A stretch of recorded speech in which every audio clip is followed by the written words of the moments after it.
Hello guys, welcome to my YouTube channel Bali Edu World. Since this is the first YouTube video, so let me give a quick introduction and educational background of myself. My name is Abhishek Bali and I have done my schooling from Jawahar Navodaya Vidyalaya. Then I have done graduation from University of Delhi and then I have done masters in history. Currently I'm working in an edutech platform and I'm also preparing for government job exams. This YouTube channel will be my side hustle. So please support your brother. Without wasting any further time, let's dive into the topic, that is locating places on the earth. तो आज हम locating places on the earth को discuss करेंगे। If you want me to teach in English so you will comment and I will make a separate video for the English. This video will be in English, Hindi and English mix of the both. I will be using more Hindi. Okay, so आज हम discuss करेंगे locating places on the earth which is class sixth first chapter for the social studies. Okay, so अगर बात करें we will strictly follow the NCERT को अच्छे से follow करेंगे। जहाँ डेप्थ में जाने की ज़रूरत होगी वहाँ डेप्थ में भी जाएंगे, बट ओवरऑल हम एनसीईआरटी को ही अपना फ्रेमवर्क मान के चलेंगे। तो जब भी आप एनसीईआरटी खोल के अपने सामने रख दें तो सबसे पहले आपके सामने द बिग क्वेश्चंस, तीन बड़े क्वेश्चन आएंगे। पहला क्वेश्चन वो पूछेगा कि मैप क्या होता है, उसको किस तरह से यूज़ करते हैं, उसके मेन कंपोनेंट्स क्या हैं। दूसरा क्वेश्चन पूछेगा आपसे कोऑर्डिनेट्स क्या होते हैं, लैटिट्यूड लॉन्गिट्यूड क्या चीज़ है, उनको कैसे यूज़ करते हैं, कैसे इस्तेमाल किया जाता है उनका किसी भी जगह को मार्क करने के लिए अर्थ के ऊपर। लोकल टाइम क्या है, स्टैंडर्ड टाइम क्या है, और वो लॉन्गिट्यूड से किस तरह से रिलेटेड है। इन सब के जवाब आपको मिल जाएंगे जब ये वीडियो ख़त्म होगी। सबसे पहले आपकी एनसीईआरटी में होगा एक मैप होगा, स्मॉल सिटी का मैप होगा। इमेजिन करो आप ट्रेन से उतरे हैं रेलवे स्टेशन में। ओके, इमेजिन करो आप ट्रेन से उतरे हैं रेलवे स्टेशन में और आपको कहाँ जाना है, बैंक में जाना है। आप कौन सा रास्ता लेंगे, विच वे यू विल गो। सो आप रेलवे स्टेशन से उतरे तो ये रहा रेलवे स्टेशन से आप जाएंगे इस तरह से सीधा अपनी मंजिल बैंक की तरफ। Okay, there other possible veg, क्या दूसरे पॉसिबल रास्ते हैं बैंक में जाने के रेलवे स्टेशन से? जी हाँ, हम ये रास्ता लेके भी जा सकते हैं, हम ये रास्ता लेके भी जा सकते हैं।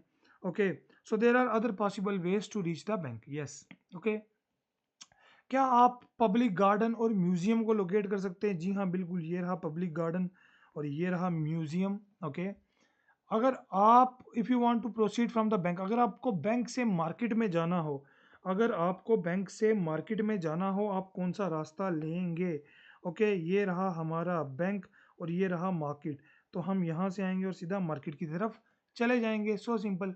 सो देखो किस तरह से एक मैप ने हमारी मदद की, चीज़ों को, जगहों को लोकेट करने में हमारी थोड़ी सी मदद कर दी। मैप ने जगहों को लोकेट करने में, नई जगह पे हम गए, हमने मैप का सहारा लिया। तो मैप जो है एक ट्रेजर गाइड की तरह है। मैप जो है एक ट्रेजर गाइड की तरह है जो हमें बताता है चीज़ें कहाँ पर हैं, उन तक कैसे पहुँचा जाए। खजाने के नक्शे की तरह है मैप, जो हमें बताता है कि डिफरेंट डिफरेंट जगहों तक कैसे पहुँचा जाए। आपने देखा होगा मैप के ऊपर ये जो चार एरो बने हुए हैं मैप के ऊपर, ये हमारी डायरेक्शंस हैं जिनको हम लेटर डिस्कस करेंगे, डोंट वरी। एक और चीज़ यहाँ पे कह रहा है कि explore the map. Okay, mark the hospital. Okay, ये रहा हमारा हॉस्पिटल, हम हॉस्पिटल को मार्क करते हैं। ओके, ये रहा हमारा hospital. Okay, blue coloured areas का क्या मतलब है? ये एक लेक है, ये कोई रिवर है। ब्लू कलर्ड एरियाज एक्चुअल में आपकी कोई water body, blue coloured area जो है आपके पानी को दर्शाते हैं। Which is further away from the railway station, railway station से ज़्यादा दूर क्या है? स्कूल, नगर पंचायत या पब्लिक गार्डन। ओके, तो ये रहा हमारा railway station. Okay, railway station से स्कूल, ओके, नगर पंचायत या पब्लिक गार्डन, सबसे ज़्यादा दूर क्या है?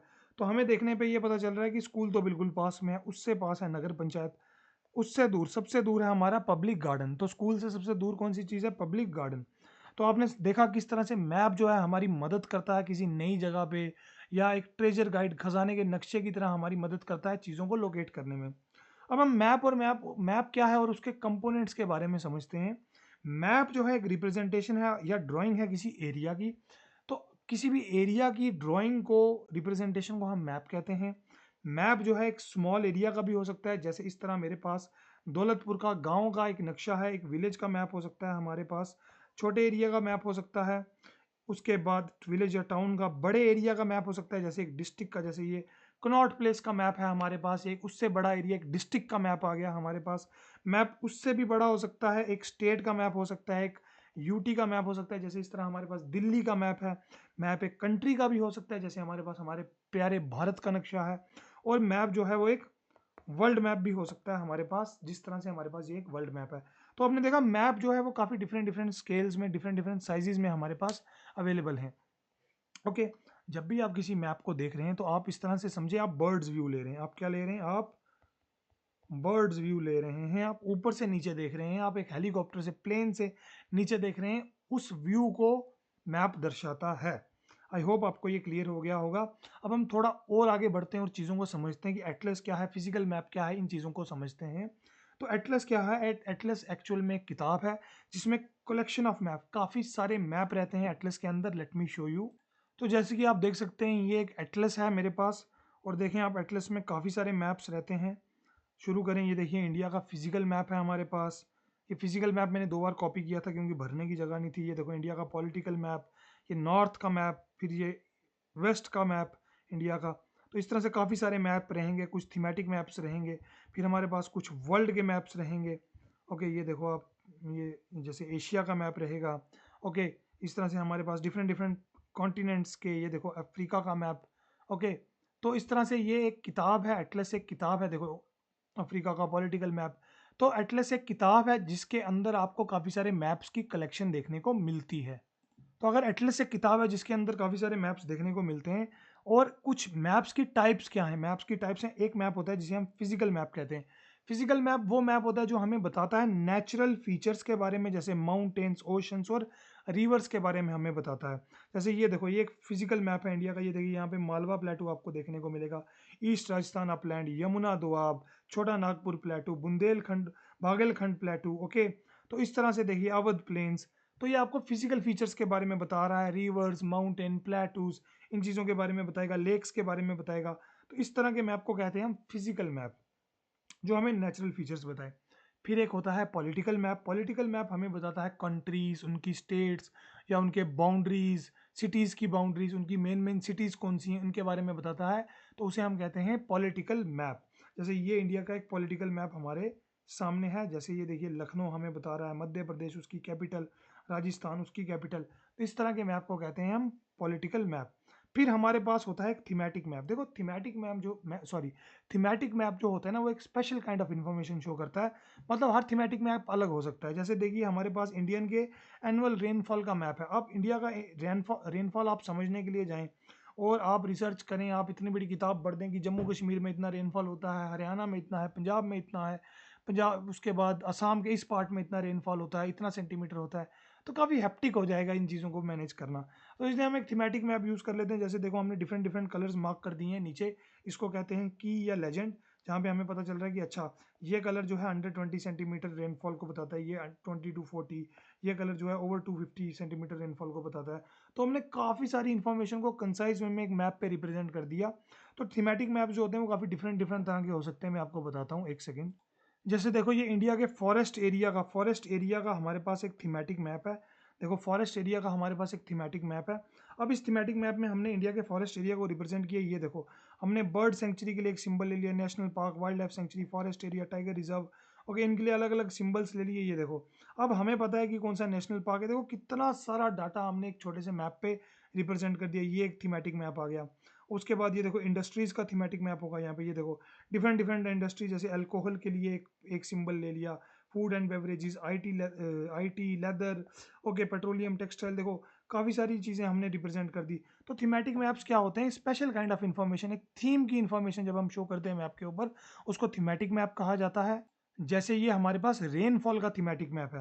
तो थीमेटिक मैप जो है special kind of information show करते हैं। हम कुछ भी शो कर सकते हैं थीमेटिक मैप के ऊपर। जैसे हम रेलवेज को शो कर सकते हैं, रेलवे स्टेशंस को शो कर सकते हैं, एयरपोर्ट्स को शो कर सकते हैं, हाईवेज को शो कर सकते हैं। ठीक है, उसके बाद पॉपुलेशन डेंसिटी को शो कर सकते हैं। तो थीमेटिक मैप आप यूज़ करेंगे इस तरह से, एक पर्टिकुलर थीम को रिप्रेजेंट करने के लिए। आई होप यहाँ तक आपको कोई डाउट नहीं होगा। अब हम आगे बढ़ते हैं और समझते हैं मैप के 3 इंपॉर्टेंट कंपोनेंट्स क्या होते हैं। There are 3 important components of the map. First is distance, direction and symbol. These 3 are the important components of the map. इनको बारी बारी समझते हैं। पहला है डिस्टेंस, कि जगहें कितनी दूर हैं एक दूसरी से। मैप जो है स्केल का इस्तेमाल करते हैं रियल डिस्टेंस को बताने के लिए, यानी कि रियल डिस्टेंस को छोटा बनाकर मैप पर दिखाया जाता है। यानी अगर दो जगहें आपस में रियल में 500 किलोमीटर दूर हैं, तो हमें मैप पे उन जगहों को इस तरह से फिट करना है कि ये 5 सेंटीमीटर 5 किलोमीटर हो जाए, या 5 इंच जो है 5 किलोमीटर रिप्रेजेंट कर दे, या 1 सेंटीमीटर 500 किलोमीटर को रिप्रेजेंट कर दे, 2 सेंटीमीटर, तो इस चीज़ को बोलते हैं हम स्केल। देखो इसको मैं थोड़ा और अच्छे से समझाता हूँ आपको कैसे होता है ये। जैसे हमारी चैप्टर 5 में फिगर 5.2 ये आपकी इमेज रहेगी। इसमें आप देखो यहाँ पर नीचे, अगर आप एक एक्चुअल का स्केल लेते हैं, अगर आप एक एक्चुअल का स्केल लेते हैं और इसको आप मेजर करते हैं, आप इसको मेजर करते हैं, ये आपका निकल के आएगा 2.5 सेंटीमीटर। तो यानी ये जो डिस्टेंस है ना, ये जो है 2.5 सेंटीमीटर है, और ये 2.5 सेंटीमीटर कितना डिस्टेंस बता रहा है हमें, 500 किलोमीटर ऑन द मैप। यानी अगर आप स्केल लेकर इस मैप के ऊपर 2 पॉइंट्स मार्क करते हैं, 2 पॉइंट्स मार्क करते हैं, सॉरी, अगर आप स्केल लेकर इस मैप के ऊपर 2 पॉइंट्स मार्क करते हैं जो एक दूसरे से 2.5 सेंटीमीटर दूर हैं, okay, point A to point B अगर 2.5 सेंटीमीटर दूर हैं, तो एक्चुअल में ये दो जगहें 500 किलोमीटर दूर होंगी। इस चीज़ को कहा जाता है स्केल, कि मैप के ऊपर रियल डिस्टेंस को छोटा बनाकर मैप पर दिखाया जाना, इसको स्केल कहते हैं। ओके, सो अब देखो फिर उसके बाद स्केल जो होता है हमें बताता है relationship distance on the map और एक्चुअल डिस्टेंस ग्राउंड के ऊपर, उनका क्या रिलेशन है। अगर मैप के ऊपर हम 1 सेंटीमीटर को 1 किलोमीटर का स्केल यूज कर रहे हैं, तो एक्चुअल में अगर हम दो जगहें अगर मैप के ऊपर 5 सेंटीमीटर दूर हैं, तो एक्चुअल में वो 5 किलोमीटर दूर होंगी। इस तरह से स्केल जो है वो एक रिलेशनशिप बताता है हमें एक्चुअल में डिस्टेंस और मैप के डिस्टेंस का, पहली बात। ओके, दूसरी चीज ये है, स्केल हमें बताता है कि रियल वर्ल्ड को हमने कितना छोटा करके मैप के ऊपर फिट किया हुआ है।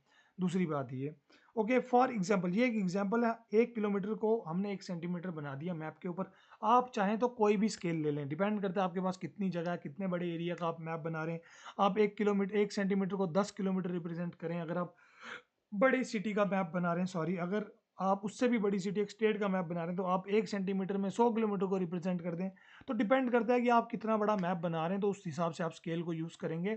ऐसे आप स्टूडेंट्स हैं, आप तो मैप बनाएंगे नहीं, तो स्केल को आप क्या ही यूज़ करेंगे, बट इस तरह से स्केल को यूज़ किया जाता है। ओके, सो मैप जो है एक मिनी वर्जन है रियल वर्ल्ड का, और स्केल हमें बताता है कि वो मिनी वर्जन कितना छोटा है।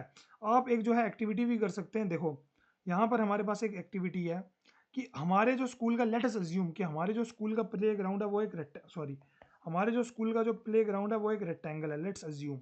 ओके, हमारे जो स्कूल का प्ले ग्राउंड है वो एक रेक्टेंगल है, लेट्स अज्यूम। ओके, तो उसकी लेंथ जो है वो 40 मीटर है, और जो उसकी विड्थ है वो 30 मीटर है, सॉरी 30 मीटर है, एम कुछ खराब हो गया, 30 मीटर है। अब हम क्या करेंगे, हम स्केल लेंगे 1 सेंटीमीटर का, और वो रिप्रेजेंट करेगा 10 मीटर को, ठीक है। तो अब हम एक रेक्टेंगल बनाने की कोशिश करेंगे स्केल का इस्तेमाल करके। ओके, ये रहा मेरा स्केल। तो सबसे पहले हमें क्या करना है, 40 सेंटीमीटर यानी 4 सेंटीमीटर की हमें एक लाइन बनानी है यहाँ से, ये रही 4 सेंटीमीटर। फिर एक जो हमें विड्थ, देखो ये 4 सेंटीमीटर आएगा ना, क्योंकि 40 मीटर है, 1 सेंटीमीटर जो है वो 10 मीटर को रिप्रेजेंट कर रहा है, तो ये 4 सेंटीमीटर बन जाएगा। फिर हमें जो इसकी विड्थ है वो बनानी है कितनी, 3 सेंटीमीटर, तो ये रहा हमारा 3 सेंटीमीटर। अब हम इन लाइन्स को ज्वाइन कर लेते हैं। ओके, इनको ज्वाइन कर लेते हैं हम, या अब आप एक्चुअल में भी करके देख सकते हैं इस एक्सपेरिमेंट को। ओके ओके, ये हमारा बन गया जी स्केल वाला प्लेग्राउंड, सॉरी, ये हमारा बन गया जी स्केल वाला प्लेग्राउंड। ओके, अब ये बोल रहा है कि आप क्या करो, उसका डायगोनल नापो, जो आपने मैप पे बनाया ना उसका आप डायगोनल नापो, कितना डायगोनल है। तो ओके, हम डायगोनल नापते हैं। इसका डायगोनल जो है अप्रोक्सीमेटली मेरा तो यहाँ पे 5 सेंटीमीटर आ रहा है।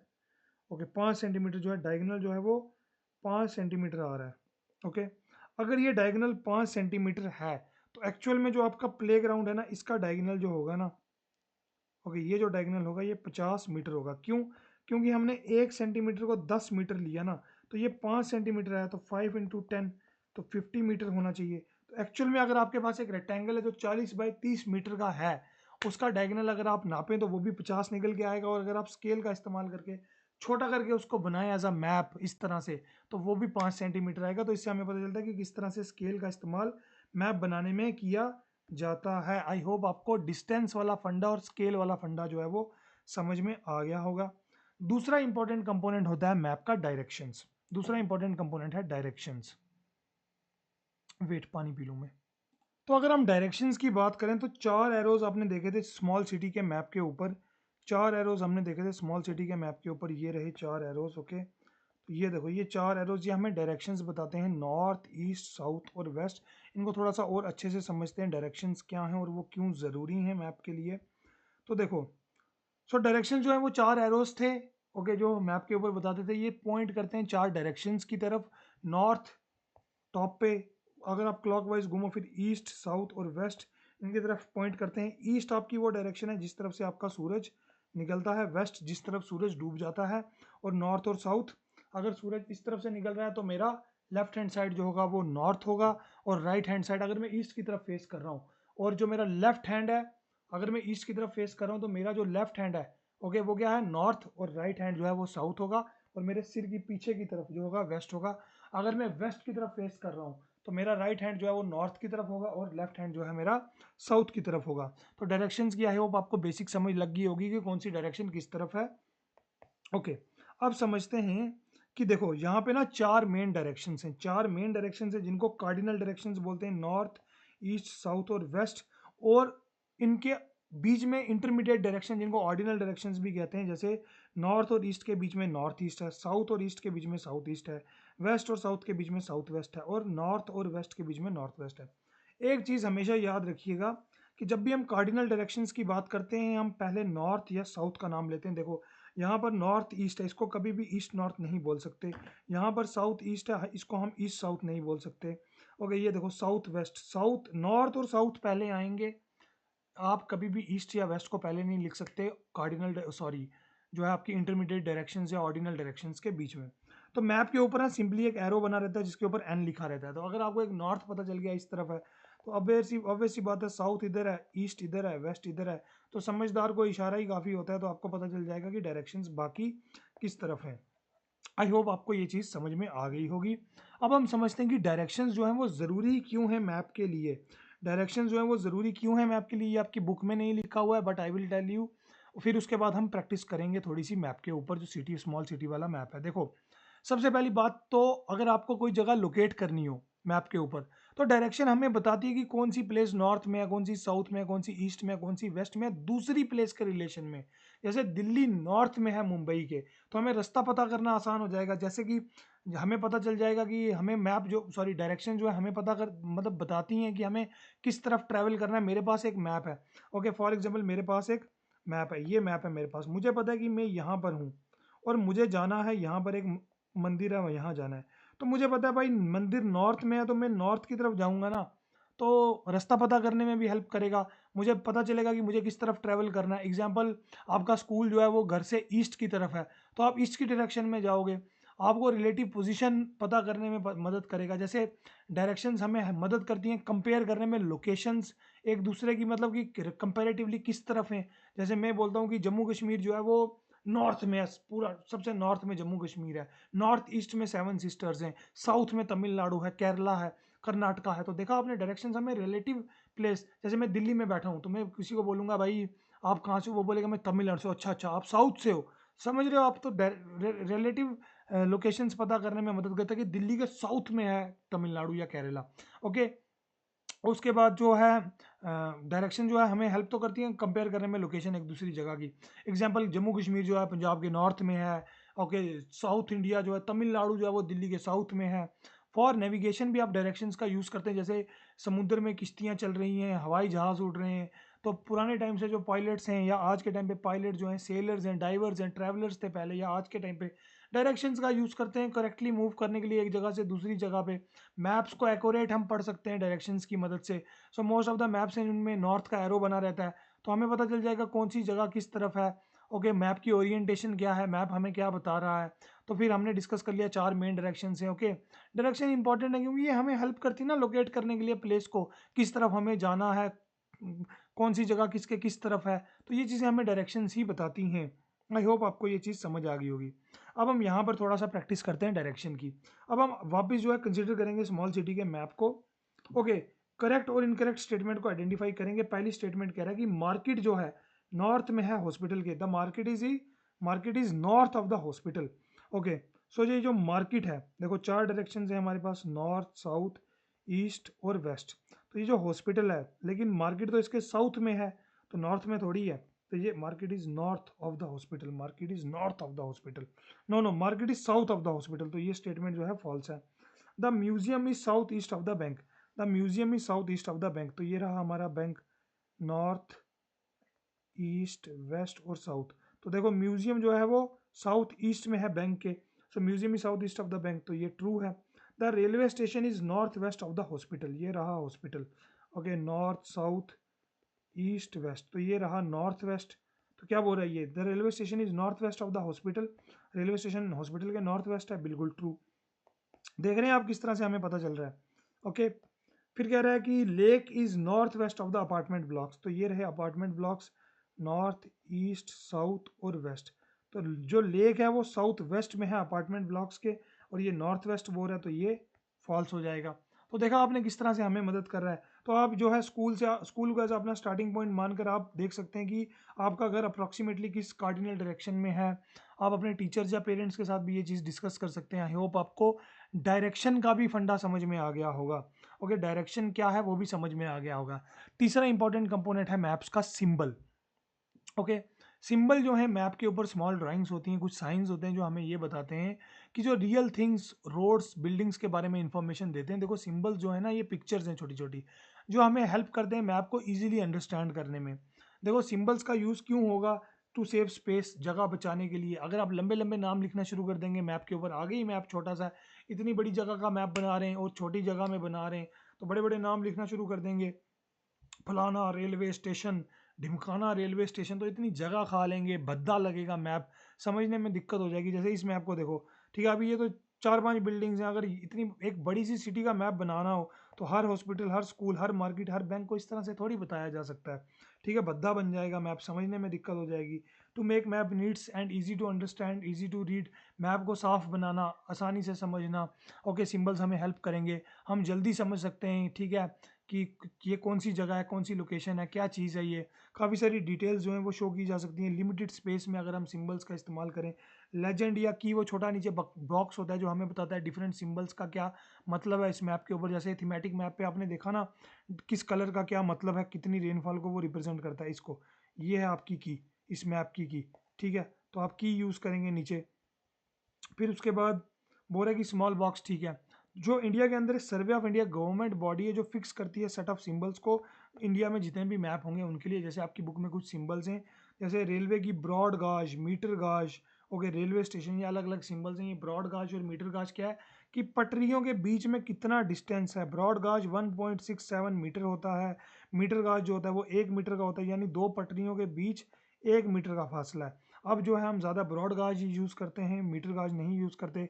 रेलवे स्टेशन का ये सिंबल है। अब आप लिखना शुरू कर दें फलाना ढिमकाना रेलवे स्टेशन, तो काफ़ी भद्दा लगेगा यार, तो इसलिए हम ये सिंबल यूज़ कर लेंगे रेलवे स्टेशन के लिए। रोड्स अगर मेटल्ड है, मेटल्ड यानी पक्की सड़क, उसके लिए ये सिंबल होगा। रोड अगर कच्ची है, अनमेटल्ड है, तो ये सिंबल यूज़ होगा। अगर बाउंड्री जो है इंटरनेशनल है तो ये सिंबल यूज़ होगा। अगर स्टेट की बाउंड्रीज हैं जैसे जम्मू कश्मीर और पंजाब की बाउंड्री है तो ये सिंबल यूज़ होगा। दो डिस्ट्रिक्ट की बाउंड्रीज हैं तो ये सिंबल यूज़ होगा। जैसे कालकाजी, कनॉट प्लेस, इन डिस्ट्रिक्ट्स की बाउंड्री अगर हम मार्क करेंगे तो हम ये सिंबल यूज़ करेंगे। रिवर्स के लिए ये सिंबल होगा, वेल के लिए ये सिंबल होगा, टैंक के लिए ये सिंबल होगा, कनाल के लिए ये सिंबल होगा, कनाल यानी नहर, ब्रिज के लिए ये सिंबल होगा। ओके, टेम्पल, चर्च, मॉस्क, छतरी, post office, post and telegraph office, okay police station, settlement, graveyard, trees, grass. देखा आपने डिफरेंट डिफरेंट सिंबल्स हम यूज़ कर सकते हैं मैप के अंदर, ओके। अब हम समझते हैं कि अर्थ को किस तरह से मैप किया जाता है। ग्लोब क्या है, अर्थ का मैप क्या है, दोनों में डिफरेंस क्या है, बेटर क्या है दोनों में से, इस चीज़ को समझते हैं। ओके देखो, अर्थ को मैप करना थोड़ा सा डिफिकल्ट है, क्यों? क्योंकि हमारा प्लेनेट जो है वो फ्लैट नहीं है। हमारा प्लेनेट जो है वो स्फेयर है, परफेक्ट स्फेयर नहीं है, थोड़ा सा ऊपर से दबा हुआ है, ओके। इस तरह से परफेक्ट स्फेयर नहीं है। किस तरह से? इस तरह से है, थोड़ा सा ऊपर से थोड़ा सा दबा हुआ है और सेंटर से बल्ज है इसको, ठीक है। जैसे अगर ये मैं ग्लोब लेता हूँ, इसको मैं ऊपर से दबा देता हूँ, थोड़ा सा ऊपर से दबा के फ्लैट कर देता हूँ और बीच में से थोड़ा सा बाहर निकाल देता हूँ, सेंटर से बल्ज निकाल देता हूँ। जैसे आपके पास एक क्रिकेट की बॉल है, रबड़ सॉफ्ट बॉल, अब उसको दोनों तरफ से दबाएंगे तो थोड़ी ऊपर से फ्लैट हो जाएगी, सेंटर से बाहर आ जाएगी ना। तो उस तरह से है आपकी अर्थ, ऊपर से फ्लैटेंड है पोल से, और सेंटर में इक्वेटर बेस के थोड़ा सा बल्ज है। पोल्स क्या है, इक्वेटर क्या है, सब समझेंगे, डोंट वरी, ओके। अब देखो अर्थ जो है ना वो एक स्फेरिकल शेप है, नियर स्फेयर है, नियरली स्फेरिकल है, पूरी तरह से परफेक्ट स्फेयर नहीं है। ये जो ग्लोब है मेरे पास, ये एक परफेक्ट स्फेयर है, लेकिन अर्थ जो है एक परफेक्ट स्फेयर नहीं है। ओके, सो बट हम इसको परफेक्ट स्फेयर मानेंगे, बट अर्थ एक्चुअल में पोल से फ्लैटेंड है, पोल से फ्लैटेंड है, और सेंटर में अर्थ का बल्ज है, इक्वेटर वाली तरफ से बल्ज है इसका। ओके, तो बट हम इसको स्फेरिकल मान लेंगे और फिर अपनी पढ़ाई करेंगे। ओके, अब स्फेयर को रिप्रेजेंट करना फ्लैट शीट पे इम्पॉसिबल है। देखो, अगर मेरे पास ये ग्लोब है, ओके देखो यहाँ पे, अगर मेरे पास ये ग्लोब है, अब इस ग्लोब के मैं सारे स्टिकर्स उतार के उसको फ्लैट सरफेस पे रिप्रेजेंट करूं तो क्या एक रेक्टेंगल बनेगा? नहीं बनेगा, इम्पॉसिबल है। आप एक और एग्जांपल कर सकते हैं, आपके पास अगर एक संतरा हो, आपके पास अगर एक संतरा हो, आप संतरे के बड़े बड़े छिलके छीलें और उसको एक फ्लैट सरफेस पे दबाने की कोशिश करें। जब आप उसको बिछाएंगे फ्लैट सरफेस पे, आप देखेंगे कहीं ना कहीं से संतरा फट ही जाएगा, उसका छिलका फट ही जाएगा। तो आप ऑरेंज पील का एग्जाम्पल लेकर देख सकते हैं कि आपने देखा होगा कि आप संतरे के छिलके को पूरी तरह से एक फ्लैट सरफेस पे नहीं बिछा सकते बिना उसको तोड़े हुए। तो सेम चीज़ अर्थ के साथ होती है भाई, अर्थ स्फेरिकल है, परफेक्ट स्फेयर भी नहीं है, और ऐसी चीज़ की एक डायग्राम, एक मतलब मैप में रिप्रेजेंट करना थोड़ा सा मुश्किल हो जाता है। ओके, अब मुश्किल हो जाता है। अब एक ग्लोब को कंसीडर करो, जो एक स्फेयर है जिसपे अर्थ का मैप बना हुआ है। तो जो ग्लोब है ना, एक बेटर रिप्रेजेंटेशन है अर्थ के मैप की, rather than a flat map. ये रहा आपका फ्लैट मैप जो हमने शुरू सबसे पहले देखा था, ये रहा अर्थ का फ्लैट मैप। इस फ्लैट मैप से ये ग्लोब जो है बेटर रिप्रेजेंट करता है अर्थ को, क्योंकि अर्थ भी स्फेरिकल है, तो ये स्फेयर ही है। ओके, ये तो प्लेन शीट है, 2D इमेज है, ये थोड़ी स्फेरिकल है। तो अब क्या होता है, जब भी हम अर्थ को जो जो अर्थ को जब हम ग्लोब में, सॉरी, मैप पे रिप्रेजेंट करते हैं, मच्छर था, अर्थ को जब भी हम मैप में रिप्रेजेंट करते हैं तो क्या होता है कि अब अर्थ जो है स्फेरिकल है, लेकिन मैप जो है वो 2D फिगर है, तो कुछ कंट्रीज ना डिस्टॉर्ट हो जाती हैं। जैसे कोई कंट्री छोटी है, उसको बड़ा करना पड़ता है, जैसे जहाँ से संतरा फट जाएगा बिछाते टाइम, तो वहाँ पे किसी कंट्री को बड़ा कर दिया, कहीं पे किसी कंट्री को छोटा कर दिया। तो इस तरह से जो मैप होता है थोड़ा सा डिस्टॉर्टेड होता है, वो एक्चुअल रिप्रेजेंटेशन नहीं है अर्थ की। जो ग्लोब है वो एक एक्चुअल रिप्रेजेंटेशन है अर्थ की। तो मैप क्या है? मैप फ्लैट ड्राइंग है, अर्थ की 2D ड्राइंग है। ओके, जो easy to carry, easy to use है, शो करेगी डिटेल इन्फॉर्मेशन, रोड, सिटीज। और ग्लोब क्या है? एक 3D राउंड मॉडल है अर्थ का, जो बताता है कि अर्थ एक्चुअल में कैसी है।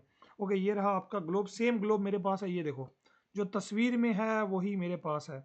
ओके, ये देखो साइड पे डिग्रियां भी बनी हुई हैं। ओके, सो ये रहा आपका मैप, ये रहा आपका ग्लोब। दोनों में से बेटर क्या है भाई? ग्लोब बेटर है मैप से। क्यों बेटर है? देखो, मैंने ये भी आपको एक्स्ट्रा इन्फॉर्मेशन दे दी, क्योंकि जो ग्लोब है ना, ट्रू शेप ऑफ अर्थ है, ठीक है। अर्थ जो है राउंड है, फ्लैट नहीं है। मैप जो है वो फ्लैट है। ग्लोब हमें बताता है करेक्ट शेप अर्थ की, मैप फ्लैट है, फुली एक्यूरेट नहीं है। ग्लोब राउंड है, इसलिए रियलिस्टिक है। ओके, ग्लोब के ऊपर आपको डिस्टॉर्शन नहीं देखने को मिलेगी, लेकिन मैप के ऊपर क्या होगा, जब हम 3D इमेज, जो स्फेरिकल इमेज है, उसको एक 2D इमेज मैप में कन्वर्ट करते हैं, काफ़ी सारी शेप्स जो हैं वो डिस्टॉर्ट हो जाती हैं। कुछ कंट्रियाँ बड़ी हैं, उनको छोटा करना पड़ता है, कुछ कंट्रियाँ छोटी हैं, उनको बड़ा करना पड़ता है। ओके, तो कुछ कंट्रियाँ जो है वो बड़ी लगती है मैप में, लेकिन वो एक्चुअल में बड़ी नहीं है। ओके, सो ग्लोब जो है हमें शो करता है एक्चुअल साइज, करेक्ट साइज और शेप अर्थ की। और ग्लोब के ऊपर जो है डिस्टेंसेस भी करेक्ट हैं। ओके, मोर एक्यूरेट हैं। मैप्स के ऊपर डिस्टेंसेस जो है उनको चेंज किया जाता है depending on the type of map. Okay, globe के ऊपर डायरेक्शंस भी करेक्ट हैं। ग्लोब जो है वो डायरेक्शंस मोर नेचुरली हमें बताता है।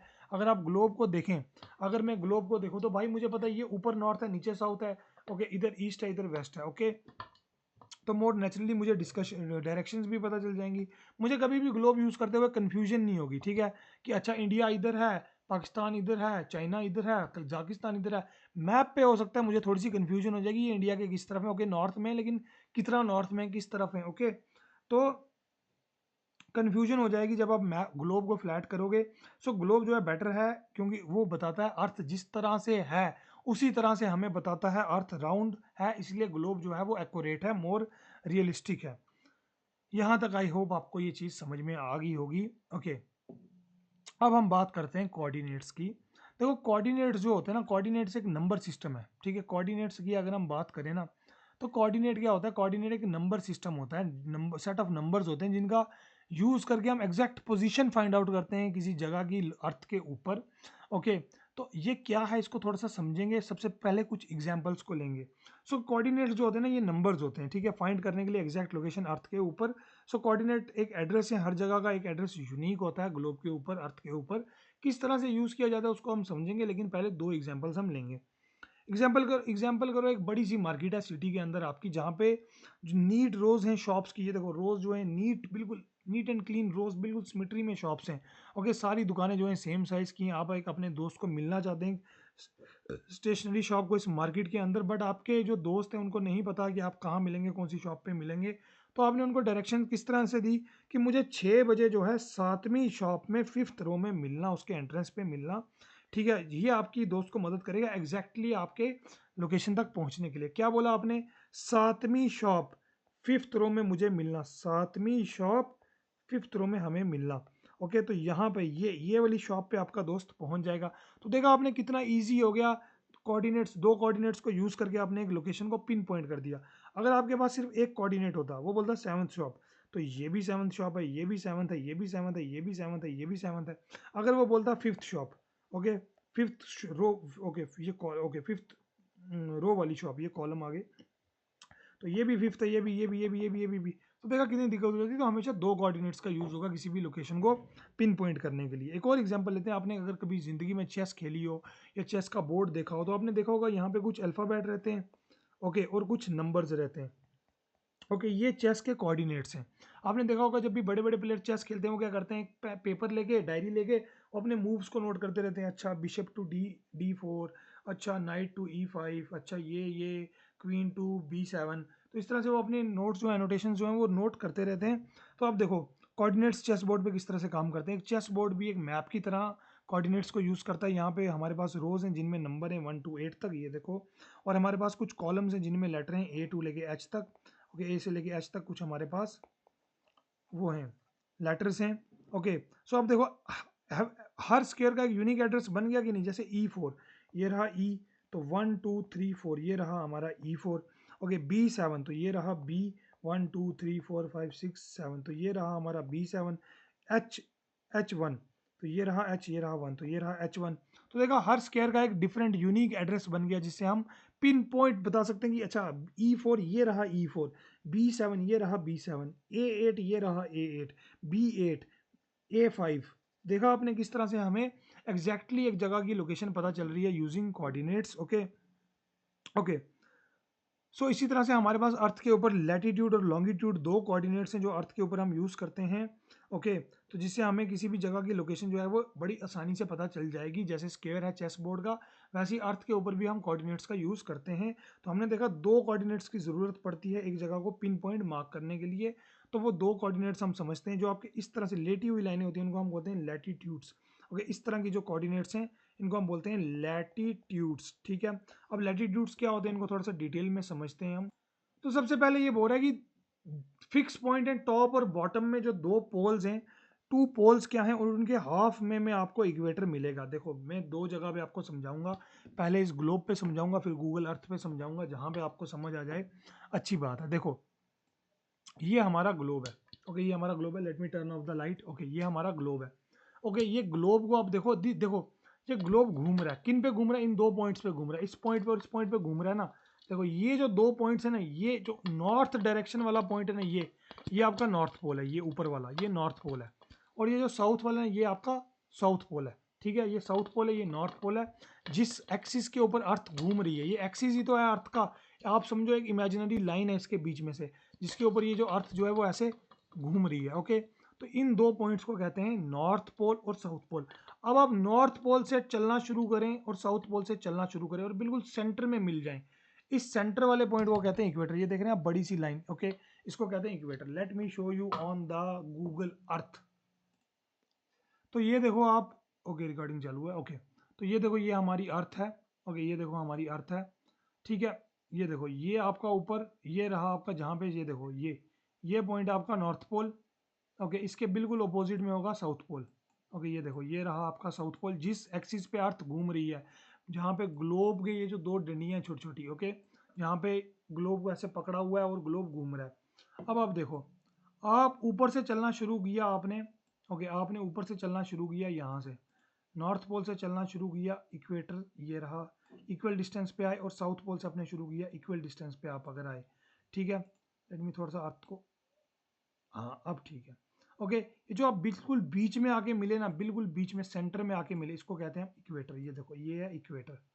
Okay, let me change the colour, thickness बढ़ा देते हैं। ओके, ये सेंटर में जहाँ पर आप आकर मिले, नॉर्थ पोल से आप चलना शुरू हुए और साउथ पोल से भी चलना शुरू हुए, जो इक्वल डिस्टेंस है, मिड पॉइंट है इन दोनों का, इसको कहते हैं इक्वेटर। ये देखो ये इक्वेटर। ओके, ये रहा आपका इक्वेटर। आई होप आपको समझ आ गया होगा कि इक्वेटर क्या है। वापिस आते हैं अपनी पीपीटी पे। तो जो फिक्स पॉइंट, दो फिक्स पॉइंट से आप चलना शुरू हुए, बिल्कुल सेंटर में आगे, बिल्कुल इक्वल डिस्टेंस दोनों तरफ से आगे, तो सेंटर पॉइंट जो है अर्थ का, ये जो मिड पॉइंट है ये, ओके, इसको बोला जाता है इक्वेटर। Okay, half way. अब आप इमेजिन करो, आप इक्वेटर पे खड़े हो, आप इक्वेटर पे खड़े हो, ये रहा इक्वेटर, आप इक्वेटर पे खड़े हो। अब आप ट्रैवल कर रहे हो पोल्स की तरफ, तो आपका जो डिस्टेंस है वो इक्वेटर से बढ़ता जाएगा ना। आप देखो, फिर से देखो, आप समझो इस चीज को। Wait, let me show you. ये देखो, आप मान लो कि आप इक्वेटर पे खड़े हो, you are standing on the equator. Okay, अब आप इक्वेटर से पोल्स की तरफ जा रहे हो, किसी भी पोल की तरफ जा रहे हो, तो आपका जो डिस्टेंस है इक्वेटर से पोल की तरफ बढ़ता जा रहा है ना। आप कहाँ पर खड़े हो? आप इक्वेटर पे खड़े हो। Let me zoom in. Okay, आप इक्वेटर पे खड़े हो। ओके, नाउ आप इक्वेटर पे खड़े हो, यहाँ पर आप इक्वेटर पे खड़े हो। आप इक्वेटर से पोल की तरफ जा रहे हो, तो आपका जो डिस्टेंस है वो पोल्स की तरफ जा रहे हो अगर आप, तो इक्वेटर से आपका डिस्टेंस बढ़ेगा, यस और नो? तो जो लैटिट्यूड्स है ना, ये मेजर करते हैं आपका कितना डिस्टेंस है इक्वेटर से। ये मेजर करते हैं कि आपका कितना डिस्टेंस है इक्वेटर से। किसी भी पॉइंट पे आप जाएं, you can draw an imaginary line, एक इमेजिनरी लाइन आप ड्रॉ कर लें जो अर्थ के इस तरह से घूम रही है, जो पैरेलल है एक दूसरे से, इक्वेटर के पैरेलल है, जो ईस्ट वेस्ट डायरेक्शन में भाग रही है इक्वेटर के। इस लाइन को पैरेलल ऑफ लैटिट्यूड कहा जाता है, जो एक सर्कल ड्रॉ कर देती है अर्थ के ऊपर। ओके, यहाँ तक समझते हैं। थोड़ा मैं अपने मेथड से समझाता हूँ आपको, थोड़ा कंफ्यूजिंग हो रहा होगा। ओके, देखो आप, let me use a white paper. देखो, हमने समझा कि अर्थ भैया एक स्फेयर है, अर्थ एक स्फेयर है। ये जो रहा आपका नॉर्थ पोल, ये रहा आपका साउथ पोल। इनके बिल्कुल सेंटर में जो लैटिट्यूड है, बिल्कुल सेंटर में लैटिट्यूड है, जो अर्थ को दो इक्वल हिस्सों में बांटता है, इसको हम कहते हैं इक्वेटर, जो आपका है 0 डिग्री। आप इक्वेटर से जितना दूर जाएं, और अगेन आप एक लैटिट्यूड बनाएं यहाँ से। ओके, जितना भी दूर जाएंगे, ओके, इक्वेटर से आप जितना दूर जाएंगे, तो लैटिट्यूड हमें ये बताएगा कि आप इक्वेटर से कितना दूर आ गए। एक लैटिट्यूड ये रहा, ये बताएगा कि आप इक्वेटर से कितना दूर हैं। एक लैटिट्यूड ये रहा, जो बताएगा आप इक्वेटर से कितना दूर हैं। तो जितना आप पोल्स की तरफ जाएंगे, आप जो है इक्वेटर से दूर जाते जा रहे हैं, ये बात याद रखना। ओके, सो अगेन आप नोट करें ग्लोब के ऊपर कि जो लार्जेस्ट सर्कल होगा वो इक्वेटर होगा। देखो, अर्थ आपकी क्या है, ये देखो, मैंने बताया आपको कि सेंटर में थोड़ा सा क्या है, इसके ऊपर बल्ज है, सेंटर में थोड़ी सी बाहर की तरफ निकली हुई है। तो सबसे लार्जेस्ट सर्कल तो यही होगा ना, सेंटर वाला ही, जो इक्वेटर है, ये सबसे लार्जेस्ट सर्कल होगा। जैसे जैसे आप ऊपर की तरफ जाएंगे, तो जो सर्कल्स हैं वो छोटे होने शुरू हो जाएंगे, यस और नो? सर्कल जो है वो छोटे होने शुरू हो जाएंगे, यस और नो? ये देखो, ओके, ये देखो, जो सर्कल्स हैं वो आस्ता आस्ता क्या हो रहे हैं, छोटे होने शुरू हो जा रहे हैं। ये देखो, आप अर्थ देखो किस तरह से है। ओके, ये देखो, ये जो सर्कल है ना, ये इक्वेटर वाला सर्कल सबसे बड़ा होगा, ये इक्वेटर वाला सर्कल। आप जैसे जैसे ऊपर जाएंगे, जो सर्कल्स हैं वो देखो छोटे होते जा रहे हैं। ये देखो, ऊपर आप देखो, यहाँ पे सर्कल कितना छोटा हो गया। ये देखो, जो नॉर्थ पोल वाला सर्कल है, ये 90 डिग्री वाला, देखो कितना छोटा हो गया ये वाला। ओके, ये देखो आप, ये देखो, ये सर्कल कितना छोटा है। और इक्वेटर वाला सर्कल देखो कितना बड़ा है, इक्वेटर वाला सर्कल देखो कितना बड़ा है, वो देखो। तो जैसे जैसे आप इक्वेटर से ऊपर की तरफ जाएंगे, तो जो सर्कल्स हैं वो छोटे होने शुरू हो जाएंगे। I am really sorry for that, software आ गया था बीच में। ओके, सो लैटिट्यूड जो है वो इमेजिनरी लाइंस हैं, जो अर्थ में हमने लेफ्ट टू राइट बना के रखी हैं। ये एक्चुअल में नहीं है अर्थ के ऊपर, ये हमने लेफ्ट टू राइट बना के रखी हैं, या वेस्ट टू ईस्ट बना के रखी हैं। ये रिंग्स की तरह जो अर्थ के ऊपर ऐसे ऐसे घूम रही हैं गोल गोल। ये देखो, जैसे आप इस पिक्चर में देख सकते हैं आप, ये रहा हमारा इक्वेटर। ओके, ये रहा हमारा इक्वेटर 0 डिग्री। ओके, ये रहा एक और लैटिट्यूड 10 डिग्री, फिर 20 डिग्री, 30 डिग्री, 40 डिग्री, 50 डिग्री। तो इस तरह से हमने इमेजिनरी लाइंस बनाई हैं, गोल गोल सर्कल्स बनाए हुए हैं अर्थ के ऊपर, जिन्हें हम लैटिट्यूड्स कहते हैं। ये बात आपको समझ आ गई? ये हमें बताते हैं कि कोई जगह इक्वेटर से कितनी दूर है, पहली बात। ओके, अब आगे समझते हैं। लैटिट्यूड जो है, इनको हम डिग्रीज में एक्सप्रेस करते हैं, ये एक कन्वेंशन है। ओके, इनको हम डिग्रीज में एक्सप्रेस करते हैं। जैसे ये देखो, आपके पास अगर एक प्रोटेक्टर है, डी है आपके पास अगर, ओके, आप देखेंगे ये जो है ये 40 डिग्री लैटिट्यूड है, ये जो होगा ये 10 डिग्री होगा, ये जो होगा ये 20 डिग्री होगा, ये वाला 30 डिग्री होगा। ये देखो 90 डिग्री नॉर्थ पोल, तो ये 90 डिग्री वाला लैटिट्यूड है। तो समझ रहे हैं आप, बाय कन्वेंशन हम इनको डिग्रीज में मेजर करते हैं। ओके, सो 0 डिग्री जो है आपका, इसको 0 डिग्री को हम बोलते हैं इक्वेटर, पहली बात। Okay, so which latitudes are two poles north south respectively. Okay, north south. Okay, there is a connection between latitude and climate, इसको बाद में समझेंगे, पहले इधर आ जाओ, एक और चीज समझते हैं। देखो यहाँ पे दो चीजें समझो कि जो आपके लैटिट्यूड है ना, जैसे आपका ये 0 डिग्री इक्वेटर है, ये जो 0 डिग्री इक्वेटर है ये अर्थ को दो हिस्सों में बांटता है। अर्थ एक स्फेयर है, तो जब ये दो हिस्सों में बांट रहा है, जो नॉर्दर्न साइड वाला हेमिस्फेयर है ना, देखो एक स्फेयर को जब आप काटेंगे तो दो हेमिस्फेयर बन जाएंगे, ये देखो ये दो हेमिस्फेयर बन गए, इसको हम बोलते हैं नदर्न हेमिस्फेयर। ओके, इस वाले को बोलते हैं हम, ये वाले को सदर्न हेमिस्फेयर। ओके, इसको बोलते हैं हम सदर्न हेमिस्फेयर। जितने भी लैटिट्यूड आप नदर्न हेमिस्फेयर के लिखेंगे, जैसे ये देखो 23 डिग्री हाफ नॉर्थ, तो जितने भी लैटिट्यूड होंगे उनके आगे आप एन लिखेंगे, जिससे ये पता चलेगा कि ये नदर्न हेमिस्फेयर का लैटिट्यूड है। जितने भी लैटिट्यूड सदर्न हेमिस्फेयर में होंगे, जैसे देखो 23.5 डिग्री, इसके आगे हमने एस लिख दिया साउथ, जिससे हमें ये पता चलेगा कि ये सदर्न हेमिस्फेयर के लैटिट्यूड्स हैं। समझ में आया गया आपको कि देखो 90 डिग्री तो इधर भी है, 90 डिग्री इधर भी है, तो हमें कौन सा क्या पता चलेगा कौन सा 90 डिग्री। तो जो नदर्न हेमिस्फेयर के जो जितने भी लैटिट्यूड रहेंगे उनके आगे हम एन लिख देंगे, सदर्न हेमिस्फेयर वालों के आगे हम एस लिख देंगे। ये इमेजिनरी लाइंस हैं, हमने ये अर्थ के ऊपर एक्चुअल में नहीं बनी हुई, ये इमेजिनरी लाइंस हैं, ठीक है। ये हमारा पहला कोऑर्डिनेट है। दूसरा कोऑर्डिनेट भी हम समझेंगे, लॉन्गिट्यूड, पहले इसको समझते हैं। कुछ इंपॉर्टेंट जो है लैटिट्यूड्स को समझें। देखो जो इक्वेटर है एक इंपॉर्टेंट लैटिट्यूड है। क्यों इंपॉर्टेंट लैटिट्यूड है भाई? अर्थ को दो हिस्सों में बांटता है बराबर के। तो जो इक्वेटर वाला लैटिट्यूड है 0 डिग्री, 0 डिग्री वाला जो लैटिट्यूड है उसका नाम हमने इक्वेटर रख दिया। उसके ऊपर है एक इंपॉर्टेंट लैटिट्यूड है 23.5 डिग्री नॉर्थ, तो उसका नाम हमने ट्रॉपिक ऑफ कैंसर रख दिया। उसके ऊपर है 66.5 डिग्री नॉर्थ, इस लैटिट्यूड ये भी इंपॉर्टेंट है। क्यों इंपॉर्टेंट है अभी समझेंगे। इसका नाम हमने आर्टिक सर्कल रख दिया। उसके बाद जो 90 डिग्री वाला लैटिट्यूड है उसका नाम हमने नॉर्थ पोल रख दिया, 90 डिग्री नॉर्थ पोल। उसी तरह सदर्न हेमिस्फीयर में 23.5 डिग्री जो है ट्रॉपिक ऑफ कैप्रिकॉन है, 66.5 डिग्री एंटार्क्टिक सर्कल है, 90 डिग्री साउथ जो है वो आपका साउथ पोल है। तो ये कुछ हमारे इंपॉर्टेंट लैटिट्यूड्स हैं। अब हम समझते हैं कि लैटिट्यूड का क्या रिलेशन है क्लाइमेट के साथ। इस बुक में लिख दिया कि ये आप साइंस की क्लास में पढ़ेंगे। देखो around the earth come. Okay देखो समझो इस चीज को कि जो आपकी अर्थ है ना, ये देखो ये जो अर्थ है आपकी, ये जो आपकी अर्थ है ना, ये अर्थ देखो, ये ग्लोब के ऊपर देखो आपको थोड़ी सी ऐसे टेढ़ी दिख रही होगी, दिख रही है ना टेढ़ी थोड़ी सी। ये अर्थ जो है ना आपकी इस तरह से सीधी नहीं है, ये थोड़ी सी 23.5 डिग्री टेढ़ी है। ओके, तो अगर ये 23.5 डिग्री टेढ़ी है तो होता गया जब ये इस पोजीशन में होती है ना, सन इधर है, तो सन की डायरेक्ट रेस सदर्न हेमिस्फीयर पे पड़ती हैं। तो नदर्न हेमिस्फीयर में सर्दियां होती हैं, सदर्न हेमिस्फीयर में गर्मियां होती हैं। जब ये अर्थ घूमती घूमती घूमती इस पोजीशन पे पहुंच जाती है, सन इस तरफ होता है, अर्थ घूम रही है ना सूरज के चारों तरफ, जब ये यहाँ पहुंच जाती है तो ये नदर्न हेमिस्फीयर जो है वो सन के सामने आ जाता है, और क्या होता है कि नदर्न हेमिस्फीयर में गर्मियाँ होती हैं, फिर सदर्न हेमिस्फीयर में सर्दियाँ होने लगती हैं। ओके, ये देखो आप यहाँ पर देखो आप, सॉरी मेरे को छोटा करने दो खुद को। ओके यहाँ पर देखो आप, ओके ये देखो आप, ये रहा हमारा सन। तो सन की डायरेक्ट रेस पड़ रही है tropic of Cancer 23.5 degree north पे, तो नदर्न हेमिस्फीयर में गर्मियाँ होंगी। ओके, और देखो ये कब होगा? जून में। ओके, तो नदर्न हेमिस्फीयर में गर्मियाँ चल रही हैं। लेकिन दिसंबर में क्या होगा कि सन की डायरेक्ट रेस कहाँ पड़ रही हैं? ट्रॉपिक ऑफ कैप्रिकॉन के ऊपर। तो क्या होगा, सदर्न हेमिस्फीयर में जो है समर होगी, विंटर है, और नदर्न हेमिस्फीयर में विंटर होगा। अगर नदर्न हेमिस्फीयर में समर है तो सदर्न में विंटर होगा। तो देखा आपने पहला रिलेशन कि जो आपके लैटिट्यूड्स हैं वो क्लाइमेट के साथ किस तरह से लिंक्ड हैं, पहली बात। दूसरी बात ये है कि आप समझो कि ये 23.5 डिग्री नॉर्थ और 23.5 डिग्री साउथ, इसके बीच में सन की जो डायरेक्ट रेज है ना वो इस तरह से ट्रैवल करती हैं। ओके, इस तरह से ट्रैवल करती हैं, ठीक है। देखो इस तरह से सन की direct rays tropic of Capricorn पर है, फिर नीचे जाएगी नीचे जाएगी नीचे जाएगी, सीधा पहुंच जाएगी किसके ऊपर? ट्रॉपिक ऑफ कैप्रिकॉन के ऊपर। फिर आस्ता आस्ता आस्ता आस्ता आस्ता ऊपर आएगी direct rays tropic of Cancer के ऊपर, फिर आस्ता आस्ता आस्ता नीचे जाएगी। इसी तरह से सीजन जो है आपके वो चेंज होते हैं। ओके, तो इस तरह से क्या होगा, देखो ये जो लैटिट्यूड्स है ना, ये 23.5 डिग्री नॉर्थ और साउथ के बीच के, इसको बोलते हैं टॉरिड जोन। इसको क्या बोलते हैं? Torrid zone. टॉरिड जोन क्यों बोलते हैं इसको? क्योंकि ये हॉट जोन है, ठीक है।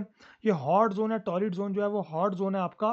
तो इसमें क्या है, आपका पूरा साल जो है वो आपको गर्म रहता है, क्लाइमेट ऑलमोस्ट गर्म रहता है ट्रॉपिक ऑफ कैंसर और कैप्रिकॉन के बीच। क्यों? क्योंकि डायरेक्ट सनराइज पड़ती है सन की। लेकिन लेकिन जैसे ही 23.5 डिग्री के आप ऊपर जाएं, अब क्या हो रहा है, अब सन की जो डायरेक्ट रेज है ना, वो थोड़ी सी टेढ़ी पड़ना शुरू हो गई है। देखो यहाँ पे सनलाइट जो है ट्रॉपिक्स के बीच में ना बिल्कुल स्ट्रेट पड़ रही है, लेकिन यहाँ पे थोड़ी सी इस तरह से टेढ़ी पड़ना शुरू हो जाएगी। तो जब सनलाइट जो है ना वो टेढ़ी पड़ना शुरू होगी तो क्या होगा, देखो वर्टिकल सन रेज जो है कंसंट्रेट करती हैं एनर्जी छोटे एरिया में। देखो अगर वर्टिकली पड़ रही है ना तो छोटे एरिया में कंसंट्रेट कर रही है और ज़्यादा हीट जनरेट कर रही है, ओके।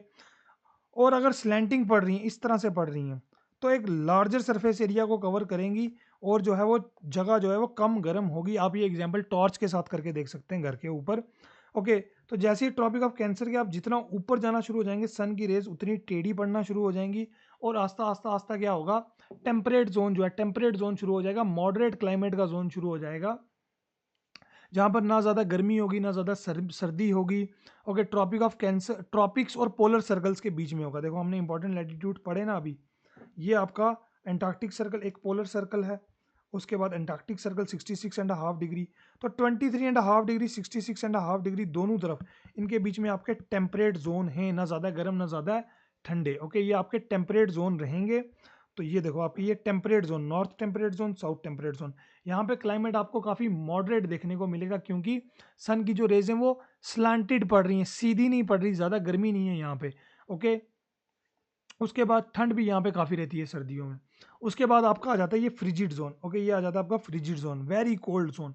फ्रिजिड जोन जो है वो आपका काफ़ी कोल्ड जोन है। ये कोल्ड जोन क्यों है, देखो ये लाई करता है नॉर्थ पोल और साउथ पोल में, काफ़ी कम सनलाइट यहाँ पर आती है, ओके। काफ़ी कम सनलाइट यहाँ पर आती है, 6 महीने अंधेरा रहता है, 6 महीने रोशनी रहती है। अगर नॉर्दर्न पोल इस साइड में अगर दिन जो है लंबा है तो इस तरफ अंधेरा रहेगा। या बड़ी क्लासेस में समझेंगे ऐसा क्यों होता है। आई होप आपको आइडिया लग गया होगा लैटिट्यूड क्या है, इंपॉर्टेंट लैटिट्यूड्स क्या हैं, इनको डिग्रीज में मेजर करते हैं, ये सारी चीज़ें आपको पता चल गई होंगी। एक्चुअल में ये लेटी हुई लाइनें जो कोऑर्डिनेट्स, पहला कोऑर्डिनेट है हमारा लैटिट्यूड, इमेजिनरी लाइन से, एक्चुअल में नहीं है अर्थ के ऊपर, हमने अपनी कन्वीनियंस के लिए ड्रॉ की हैं, ओके। दूसरा जो आपका कोऑर्डिनेट है वो है आपका लॉन्गिट्यूड्स, ओके। ऊपर से नीचे आने वाली लाइनें लॉन्गिट्यूड्स, ओके। अब देखो आप इमेजिन करो कि आप नॉर्थ पोल पे खड़े हो, अब आपको शॉर्टेस्ट वे लेके साउथ पोल में जाना है, तो आप सीधा ही जाओगे ना, ऐसे टेढ़ा मेढ़ा तो जाओगे नहीं। ये जो सीधा रास्ता शॉर्टेस्ट रूट है north pole to south pole, ये जो होता है इसको आप बोलते हैं लॉन्गिट्यूड। ये north south up down direction में चलते हैं, ओके। इनको मेरिडियंस ऑफ लॉन्गिट्यूड भी कहा जाता है। क्यों इनको मेरिडियंस ऑफ लॉन्गिट्यूड कहा जाता है, देखो बात ये है कि जो मेरिडियंस ऑफ लॉन्गिट्यूड होते हैं ना, ये मेजर करते हैं टाइम, ओके। देखो एक लॉन्गिट्यूड पे ना टाइम जो है ना वो इक्वल रहता है पूरे दिन का, ओके। कोई भी अगर लॉन्गिट्यूड है, जैसे ये लॉन्गिट्यूड है, अगर इस लॉन्गिट्यूड पे 12 बज रहे हैं तो पूरे लॉन्गिट्यूड पे 12 बज रहे होंगे, क्योंकि सन को फेस कर रहा है ना।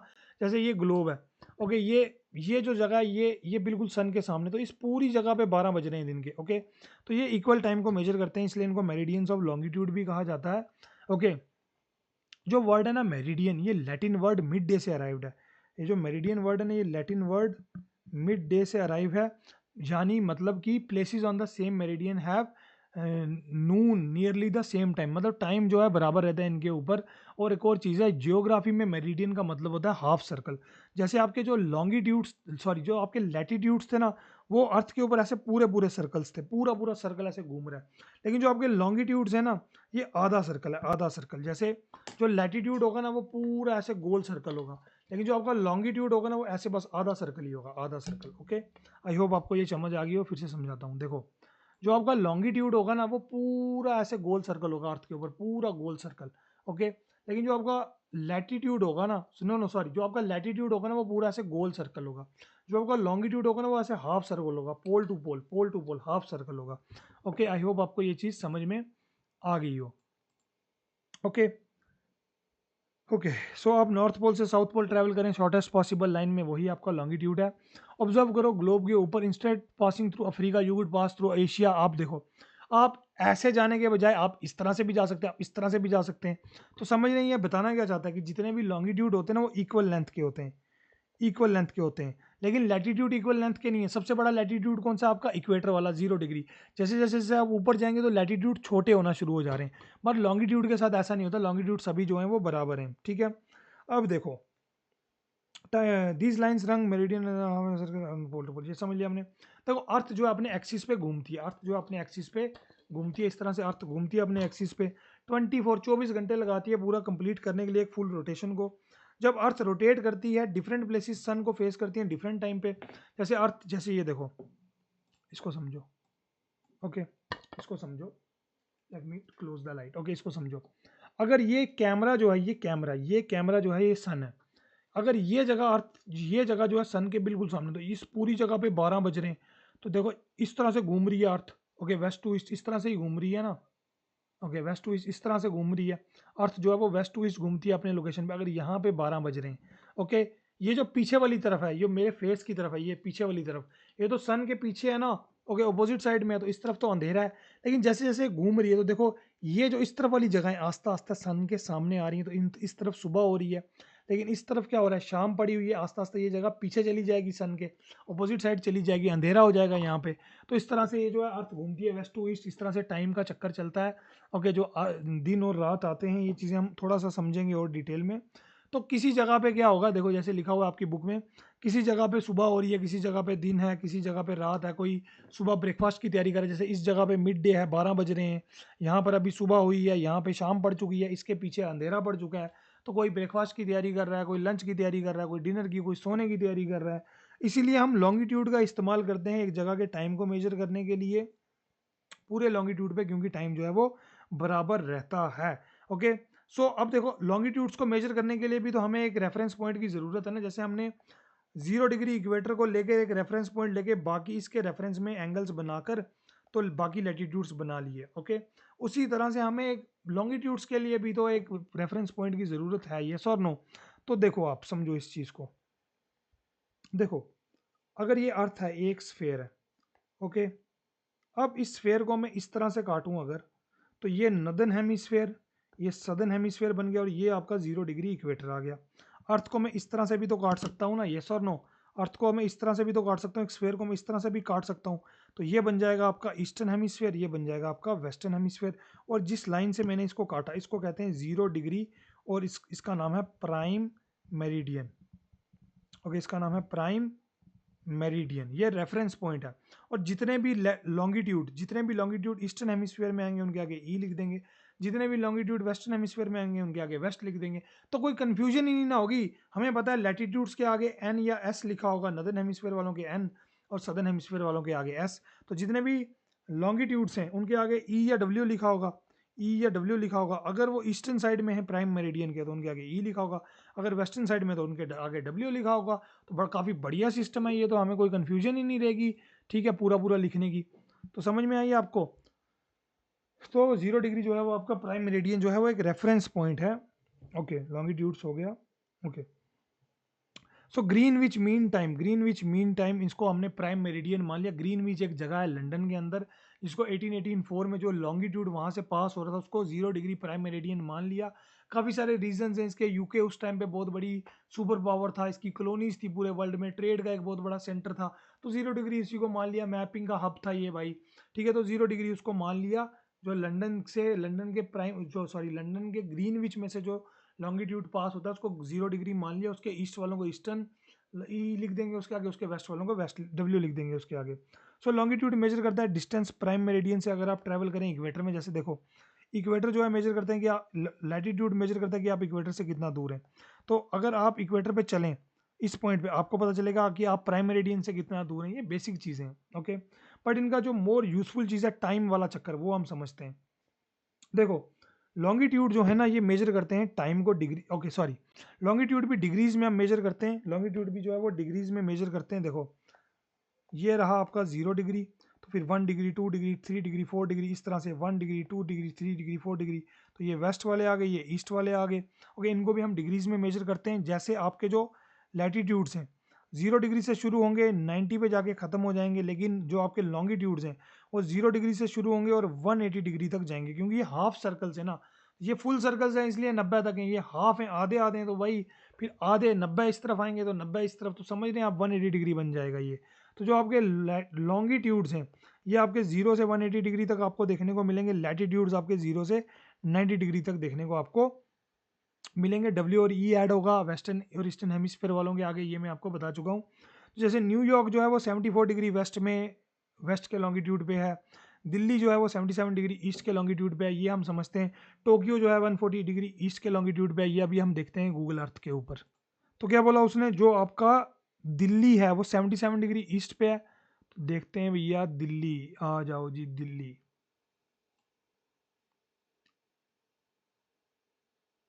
ओके वेट वेट, मैंने जगहों के नाम ऑफ किए हैं इस पे। तो आप देख सकते हैं ये जो है आपका दिल्ली। ओके, ये रहा आपका दिल्ली। और ये देखें आपका ये करोल बाग, ठीक है। ओके, आनंद विहार जो, ये देखें 77 and 77 degree 15 minute east, 77 degree 10 minute east, 77 degree. तो दिल्ली जो है आपका 77 डिग्री पे। इस तरह से आप गूगल मैप का जो है सहारा लेकर आप देख सकते हैं कि टोक्यो जो है वो 140 डिग्री ईस्ट पे होगा। Late me show you Tokyo. Okay, Tokyo Japan में है। थोड़ा सा जूम आउट करते हैं इसको, चलते हैं जापान की तरफ। ओके, ये रहा हमारा जापान। ओके, ये रहा हमारा जापान। ओके, तो देखो जापान में कौन से लॉन्गिट्यूड जा रहे हैं, अब देखो 123 124। तो टोक्यो जो है वो 140 डिग्री ईस्ट पे, ये देखो ये 140 डिग्री ईस्ट। तो ये जो लॉन्गिट्यूड है, ये वाला लॉन्गिट्यूड, ये 140 डिग्री ईस्ट वाला, ये टोक्यो से होके गुजरता है। ओके, ये टोक्यो से होके गुजरता है। तो इस तरह से आप गूगल मैप पे ऊपर, आप गूगल अर्थ के ऊपर आप ये चीज़ें देख सकते हैं अपने लेवल पे। आई होप आपको ये चीज़ें समझ में आ गई होंगी, लैटिट्यूड और लॉन्गिट्यूड। ओके, सो लैटिट्यूड और लॉन्गिट्यूड का हम सहारा लेंगे। लैटिट्यूड और लॉन्गिट्यूड का किसी भी जगह को पिन पॉइंट मार्क करने के लिए अर्थ के ऊपर लैटिट्यूड और लॉन्गिट्यूड का हम सहारा लेंगे, किसी भी जगह को पिन पॉइंट मार्क करने के लिए अर्थ के ऊपर। इतनी बात आपको समझ में आ गई।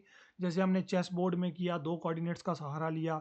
जैसे हमने शॉप और रोज वाली एग्जाम्पल में देखा, 2 कोऑर्डिनेट्स का सहारा लेके हमने एक जगह को एग्जैक्टली पिन पॉइंट मार्क कर दिया।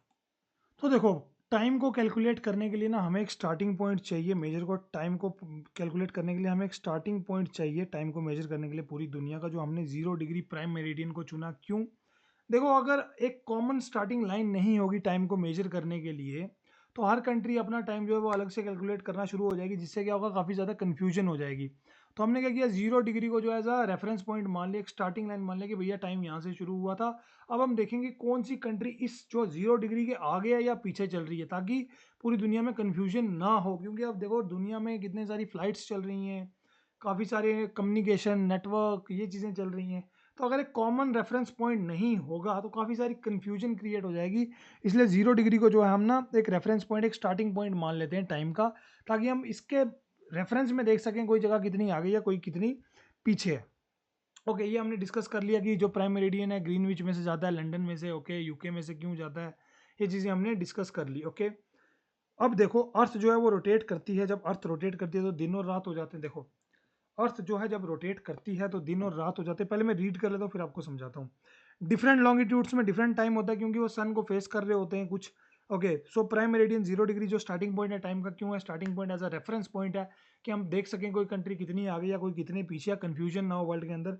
अगर हम ईस्ट में जाएंगे टाइम को इंक्रीज करेंगे, वेस्ट में जाएंगे टाइम को डिक्रीज करेंगे। देखो जी, इसको अब हम समझते हैं ग्लोब के ऊपर, थोड़ा इसको बड़ा करते हैं, लाइट को करते हैं बंद, और समझते हैं ग्लोब के ऊपर। ग्लोब आपको साफ दिखेगा। देखो,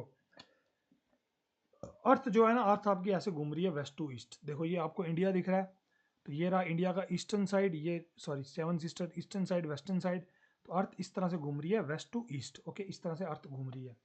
जब अर्थ घूम रही है तो डिफरेंट लॉन्गिट्यूड सन को डिफरेंटली फेस कर रहे हैं ना। जैसे ये देखो, ये जो लॉन्गिट्यूड है अभी, ये लॉन्गिट्यूड बिल्कुल सन के सामने, कैमरा को आप सन मान लें, ये लॉन्गिट्यूड बिल्कुल सन के सामने है। और यहाँ पर कितने बज रहे हैं भाई, दोपहर के 12 बज रहे हैं। दोपहर के 12 बज रहे हैं।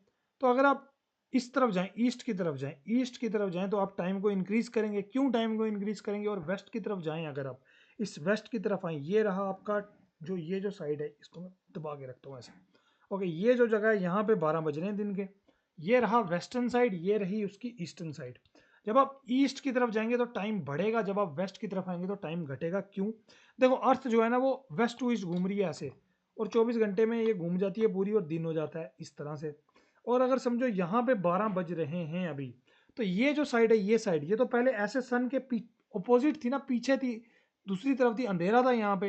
लेकिन आस्ता आस्ता जब अर्थ घूम रही है, आस्ता आस्ता जो अर्थ घूम रही है, तो ये जो साइड है ये अभी अभी सूरज के सामने आई है। तो यहाँ पे जस्ट अभी सुबह हुआ है। अगर यहाँ पे 12 बज रहे हैं, तो जब आप वेस्ट में जाएंगे तो टाइम को कम करेंगे ना। देखो, यहाँ पे 12 बज रहे हैं अगर, तो यहाँ 11 10 9 8 7 6, तो यहाँ तो अभी अभी सुबह हुई। तो टाइम आप वेस्ट की तरफ जा रहे हैं तो टाइम पीछे जा रहा है। अगर आप ईस्ट की तरफ जा रहे हैं, देखो जी, यहाँ पे अभी 12 बज रहे हैं। अगर आप ईस्ट की तरफ जा रहे हैं तो टाइम बढ़ रहा है। क्यों बढ़ रहा है? अगर यहाँ 12 बज रहे हैं, यहाँ पे 1 बज रहा है, यहाँ पे 2 बज रहे हैं, यहाँ 3 बज रहे हैं, यहाँ 4 5 6, अब यहाँ पे 6 बज चुके हैं।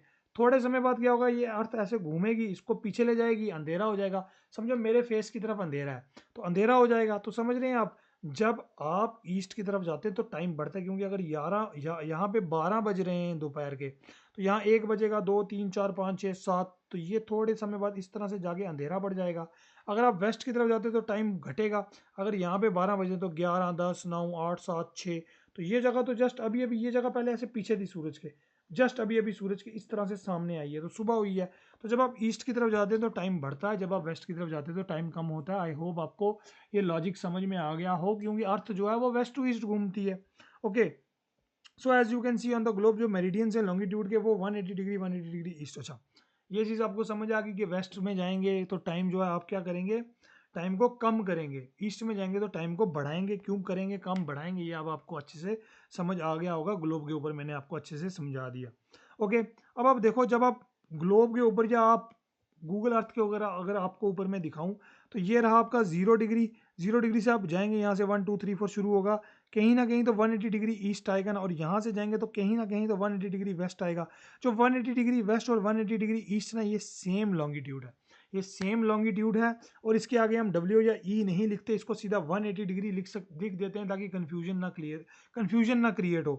ओके, क्योंकि वेस्ट और ईस्ट जाके जहाँ पे मिल रहे हैं ना, वो एक ही लॉन्गिट्यूड है, एक ही लॉन्गिट्यूड है, वेस्ट वाला भी और ईस्ट वाला भी, इसलिए इसके आगे हम वेस्ट या ईस्ट नहीं लिखते।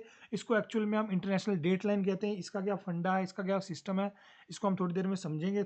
ठीक है, सॉरी। सो आई होप आपको लैटिट्यूड और लॉन्गिट्यूड दोनों समझ में आ गए होंगे। फिर से एक बार ब्रीफली समझा देता हूँ मैं आपको। देखो, हमारे पास दो कोऑर्डिनेट्स हैं, एक है हमारे पास लैटिट्यूड्स, एक है हमारे पास लॉन्गिट्यूड्स। ये रही हमारी अर्थ। 0 डिग्री इक्वेटर अर्थ को दो इक्वल हिस्सों में बांटता है, northern hemisphere, southern hemisphere. Okay, तो ये रहे आपके फुल सर्कल्स जो होते हैं, इनको हम बोलते हैं लैटिट्यूड्स। ओके, ये हमें बताते हैं कि कोई जगह इक्वेटर से कितनी दूर है, क्लाइमेट के साथ भी इनका लिंक है, हम समझ चुके हैं। जितने भी लैटिट्यूड नदर्न हेमिस्फीयर में होंगे उनके आगे एन लिख देंगे, जितने भी सदर्न हेमिस्फीयर में होंगे उनके आगे आगे एस लिख देंगे। ओके, ये 0 डिग्री से शुरू होते हैं all the way up to 90 degree south to 90 degree north. फिर आते हैं हम लॉन्गिट्यूड्स पे। लॉन्गिट्यूड्स आपका 0 डिग्री प्राइम मेरिडियन है। फिर आप जाएंगे ईस्टर्न साइड में, तो जितने भी लॉन्गिट्यूड्स आपके ईस्ट में होंगे उनके आगे आप ईस्ट लिख देंगे। ये रहा आपका ईस्टर्न हेमिस्फेयर, और ये रहा आपका वेस्टर्न हेमिस्फेयर। तो जितने भी लॉन्गिट्यूड वेस्ट में रहेंगे उनके आगे डब्ल्यू लिख देंगे। लैटिट्यूड फुल सर्कल है, कंप्लीट सर्कल है अर्थ के ऊपर, लेकिन जो लॉन्गिट्यूड्स हैं वो हाफ सर्कल्स है। देखो, ये आधा सर्कल इस तरफ है, तो आधा इसके पीछे होगा ना। तो अगर 0 से लेकर 90 तक यहाँ पर है, तो 90 उसके पीछे होंगे ना। तो ये 0 डिग्री से शुरू होंगे, 180 डिग्री तक जाएंगे। वेस्ट वालों के आगे डब्ल्यू लिखेंगे, ईस्ट वालों के आगे ईस्ट लिखेंगे। 180 डिग्री वेस्ट और ईस्ट जो है वो सेम है दोनों, तो इसके आगे हम कुछ नहीं लिखते, इसके आगे 180 डिग्री लिख देते हैं हम सीधा सीधा। तो ये आई होप आपको समझ आ गया होगा। इंपॉर्टेंट लॉन्गिट्यूड्स लैटिट्यूड्स भी हमने समझे। 0 डिग्री को इक्वेटर कहते हैं, 23.5 डिग्री नॉर्थ को ट्रॉपिक ऑफ कैंसर कहते हैं, 23.5 डिग्री साउथ को ट्रॉपिक ऑफ कैप्रिकॉर्न कहते हैं। क्यों इंपॉर्टेंट है? क्योंकि इनके बीच में सन जो है अपेरेंट मूवमेंट करता है, डायरेक्ट रेस फॉल करती है सन के अंदर। टॉरिड जोन है ये, हॉट जोन है ये। तो ये चीज़ें हमने डिस्कस कर ली हैं ऑलरेडी। ओके, फिर उसके बाद लैटिट्यूड और लॉन्गिट्यूड। लैटिट्यूड और लॉन्गिट्यूड हमें हेल्प करते हैं किसी भी जगह को एग्जैक्टली पिन पॉइंट मार्क करने के लिए। ओके, अर्थ के ऊपर जैसे दिल्ली जो है 29 डिग्री नॉर्थ और 77 डिग्री ईस्ट जो है लैटिट्यूड लॉन्गिट्यूड के ऊपर है। इसको हम गूगल मैप के ऊपर एक बार देख लेते हैं। ओके, तो ये रहा आपका इंडिया, गूगल अर्थ के ऊपर हम आ चुके हैं। अब हम जाएंगे सीधा दिल्ली। दिल्ली घूमने चलते हैं। ये रहा हमारा दिल्ली दिल्ली दिल्ली। ओके, अब दिल्ली बहुत बड़ा है, ठीक है। अब देखो आप, ये आ गए हम दिल्ली में। ये रही हमारी ग्रिड लाइंस। तो हमने समझा कि 29 डिग्री नॉर्थ और 77 डिग्री ईस्ट में हमारा जो है वो दिल्ली लाई करता है। लोड हो रही है अभी, देखो। ओके, तो ये देखो आपका ये 77 डिग्री ईस्ट वाला लॉन्गिट्यूड, 77 डिग्री 77 डिग्री। तो देखो ये आप समझोगे एक होना चाहिए 77 डिग्री, ये इतने सारे 76 के बाद इतने सारे 77 क्यों है?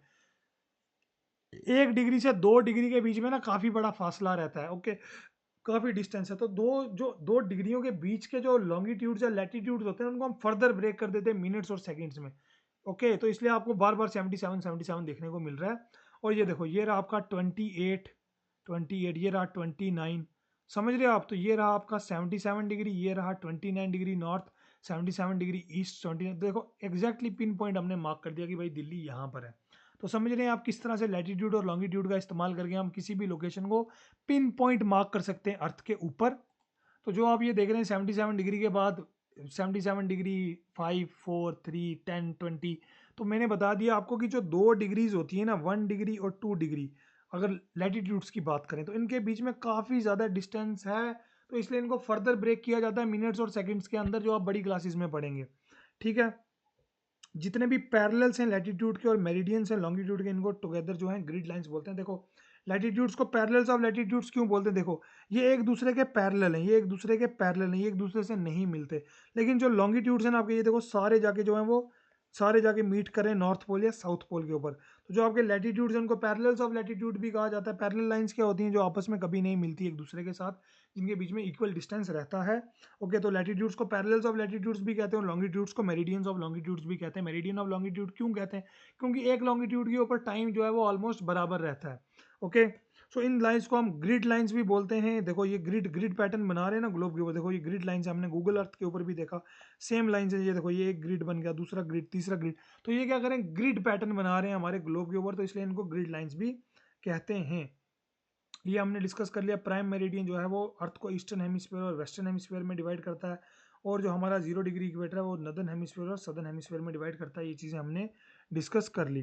ठीक है, फिर थोड़ा सा एक्स्ट्रा ज्ञान है आपकी किताब के अंदर की, जो ग्रीनविच मीन टाइम है, ग्रीनविच मेरिडियन है, ये पहला प्राइम मेरिडियन नहीं है, पास्ट में और भी थे। जैसे यूरोप के पहले हमारे पास इंडिया में जो था हमारा एक प्राइम मेरिडियन था, जिसे हम मध्य रेखा कहते थे, जो उज्जैन से पास होती थी। उज्जैन जो था वो इंडिया के अंदर काफ़ी बड़ा एस्ट्रोनॉमी का सेंटर था, काफ़ी रिसर्च होती थी यहाँ पे एस्ट्रोनॉमी में। जैसे हमारे पास कुछ फेमस एस्ट्रोनॉमर्स भी हैं इंडिया में, वराहा मीर, आर्यभट्टा, भास्कर, ठीक है, काफ़ी फेमस थे। 1500 साल पहले इन्होंने काफ़ी सारी रिसर्च की है।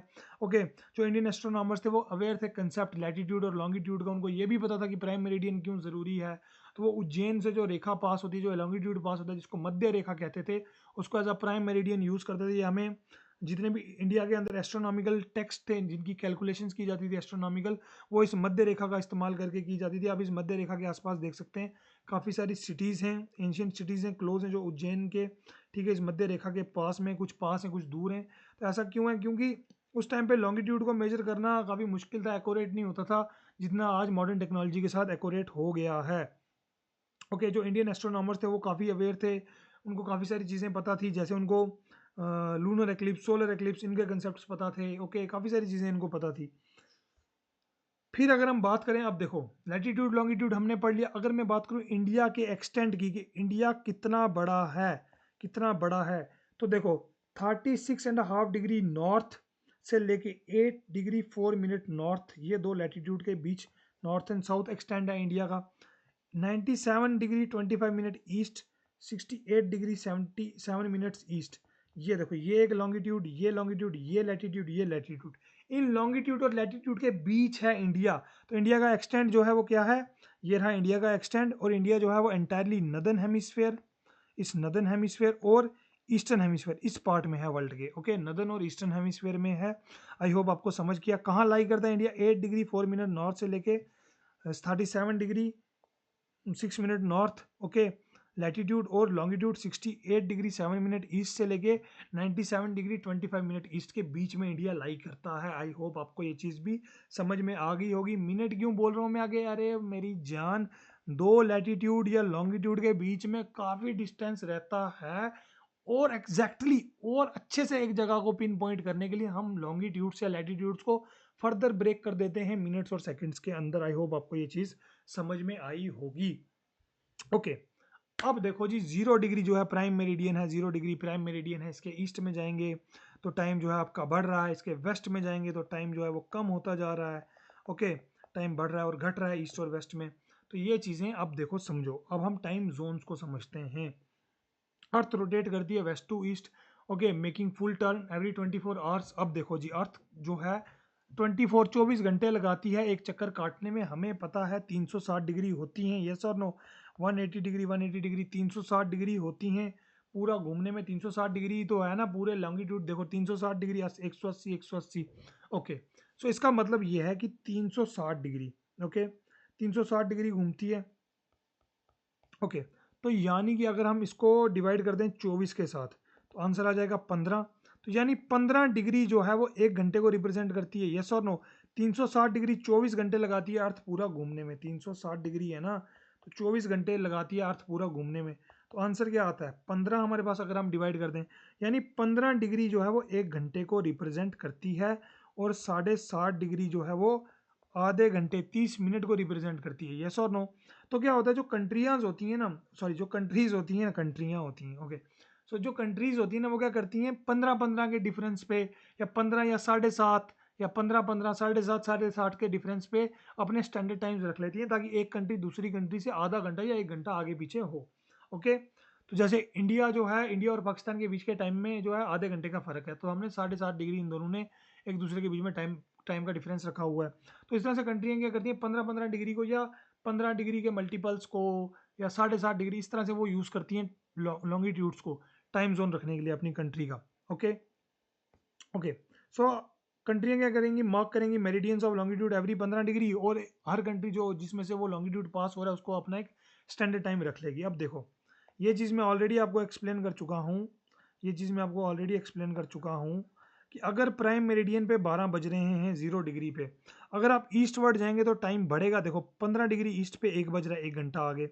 30 डिग्री, क्योंकि मैंने बताया ना 15 डिग्री जो है वो 15 डिग्री जो है वो एक और के बराबर है। तो अगर यहाँ 12 बज रहे हैं 0 डिग्री पे, 15 डिग्री एक और आगे, ठीक है, तो एक और आगे 30 डिग्री, यानी 15-15 30, यानी 2 घंटे आगे। वैसे ही पीछे जाओ 15 डिग्री तो 1 घंटा पीछे, और पीछे जाओ 15 डिग्री तो 2 घंटे पीछे। तो समझ रहे हैं आप, अगर देखो आपको क्वेश्चंस भी आएंगे, आपको दो लॉन्गिट्यूड दे देगा, आपको, ओके। तो बोलेगा जी बताओ अगर यहाँ पे इतने बज रहे हैं तो दूसरे पे कितने बज रहे होंगे, तो इसको समझो आप। अगर वो आपको दे 30 डिग्री वेस्ट और 45 डिग्री ईस्ट, ओके, आप सबसे पहले क्या करें, इन दोनों के बीच का डिफरेंस जो है उसको कैलकुलेट करें, प्लस कर दें, ठीक है। कितना डिफरेंस है, देखो देखो जी, ये रहा 30 डिग्री, ये रहा कितना 45 डिग्री, ओके। तो आप देखो ये कितना है जी, 75 डिग्री का डिफरेंस है इन दोनों के बीच में, 75 डिग्री का फासला है। यानी 75 डिग्री को अगर आप कैलकुलेट करें तो कितने घंटे निकल के आएंगे। तो जो आपके ये 75 डिग्री हैं, आप ऐसे भी कर सकते हैं, 1 डिग्री जो होती है ना वो 4 मिनट के बराबर होती है, या तो इसको 4 से डिवाइड मल्टीप्लाई करके फिर 60 से डिवाइड करके घंटों में आंसर निकाल दें। लेकिन देखो 75 जो है उसको अगर आप 15 से डिवाइड करें तो 5 आंसर आएगा। मतलब इन दोनों के बीच का जो डिफरेंस है वो 5 घंटे का है। अगर वो बोले यहाँ पर अभी 3 बज रहे हैं तो 30 डिग्री वेस्ट पे कितने होंगे, तो आप 5 घंटे माइनस कर दोगे, पीछे की तरफ आ जाओगे। अगर वो बोले 10 इस पे 30 डिग्री वेस्ट पे अभी 10 बज रहे हैं सुबह के, अब बताओ आप जो 45 डिग्री ईस्ट पे कितने होंगे, तो आप 5 घंटे प्लस कर दोगे, ईस्ट की तरफ जाओगे तो प्लस कर दोगे, वेस्ट की तरफ जाओगे तो माइनस कर दोगे। काफ़ी ईजी है, कुछ नहीं करना, फिर से एक बार समझा देता हूँ। कोई भी दो आपको अगर वो लॉन्गिट्यूड दे दे, जैसे आपको दे दे 30 डिग्री वेस्ट में अगर सुबह के 10 बज रहे हैं, ओके 10 बज रहे हैं, तो मुझे बताओ जी 15 डिग्री ईस्ट पे कितने बज रहे होंगे। तो आपने कुछ नहीं करना, आपने देखना है 30 डिग्री ये रहे 30, 15 डिग्री ये रहे 30 और 15 45, 45 डिग्री जो होता है कितने घंटे के बराबर होगा वो, 15-15 30 और 15-45, ठीक है। तो यानी 3 घंटे का फर्क होगा। अगर वो पूछे कि बताओ अगर यहाँ 10 बज रहे हैं तो 15 डिग्री, तो ईस्ट की तरफ जा रहे हैं ना आप, तो आप टाइम को इंक्रीज करेंगे। तो अगर यहाँ पे 10 बज रहे हैं तो 11 12 1, तो यहाँ पर 1 बज रहा है, देखा आपने। तो इस तरह से आप जो है वो कैलकुलेट कर सकते हैं। अगर डिग्रीज उल्टी सीधी हो, 77 डिग्री 105 डिग्री 15 के मल्टीपल्स ना हो, तो याद रखना 1 डिग्री जो होती है वो 4, 1 डिग्री जो होती है वो 4 मिनट के बराबर होती है। क्यों होती है, लेट मी एक्सप्लेन। देखो एक दिन में होते हैं 24 घंटे, हर घंटे में होते हैं कितने 60 मिनट, तो ये आंसर निकल के आ जाता है 1440 मिनट। यानी 1440 मिनट लगते हैं अर्थ को पूरा एक बार गोल घूमने में, ठीक है। अब देखो जी 360 डिग्री है हमारे पास, सॉरी 360 डिग्री पूरा फुल रोटेशन है। तो अगर मैं डिवाइड कर दूं 1440 को, सॉरी अगर मैं डिवाइड कर दूं 1440 को 360 के साथ, तो आंसर कितना निकल के आ जाता है, आंसर निकल के आ जाता है 4। अब ये 4 मिनट है, क्यों हमने यहाँ पे मिनट में कन्वर्जन किया हुआ है ना, यानी 1 डिग्री जो है वो 361 जाना 4, ओके 4, ओके। सो 1 डिग्री जो है वो 4 मिनट को रिप्रेजेंट करती है। तो आपका कुछ भी आंसर निकल कर आए तो आप उसको डिवाइड करके 60 के साथ अगेन और में कन्वर्ट कर सकते हैं, काफ़ी ईजी है। तो आप अगर आपको फिर भी कोई कन्फ्यूजन रह जाएगी तो मुझे आप नीचे कमेंट सेक्शन में कमेंट कर दीजिएगा। ओके, आई होप आपको ये समझ आ गया हो कि जब आप ईस्ट की तरफ जाएंगे तो टाइम क्यों बढ़ता है, वेस्ट की तरफ जाएंगे तो टाइम क्यों घटता है। ये चीज़ें मैंने आपको ग्लोब के ऊपर भी समझा दी। अब हम समझते हैं डिफरेंस लोकल टाइम का और स्टैंडर्ड टाइम का। स्टैंडर्ड टाइम और लोकल टाइम के बीच में क्या डिफरेंस होता है उसको समझो आप। ठीक है, एक दोस्त जो है पोरबंदर में है, एक जो है वो तिनसुकिया में है। ठीक है, ये वेस्ट में है, ये ईस्ट में है। ओके, तो ये वेस्ट में है, ये ईस्ट में। Let me drink some water. तो दो दोस्त हैं, एक गुजरात के पोरबंदर में है, दूसरा जो है असम के तिनसुकिया में है। दोनों के बीच में अप्रॉक्सीमेटली 30 डिग्री लॉन्गिट्यूड का डिफरेंस है। दोनों के बीच में जो है वो 30 डिग्री लॉन्गिट्यूड्स का डिफरेंस है। ओके, अब दोनों फोन पे बात कर रहे हैं। जो तिनसुकिया वाला है वो बोल रहा है जी अरे यहाँ तो सूरज डूब गया, अंधेरा हो गया। पोरबंदर वाला बोल रहा है क्यों झूठ बोल रहा है यार, अभी कहाँ सूरज डूबा, अभी तो यहाँ पे सूरज चढ़ा हुआ है, अभी तो कहाँ, अभी अंधेरा ही नहीं हुआ।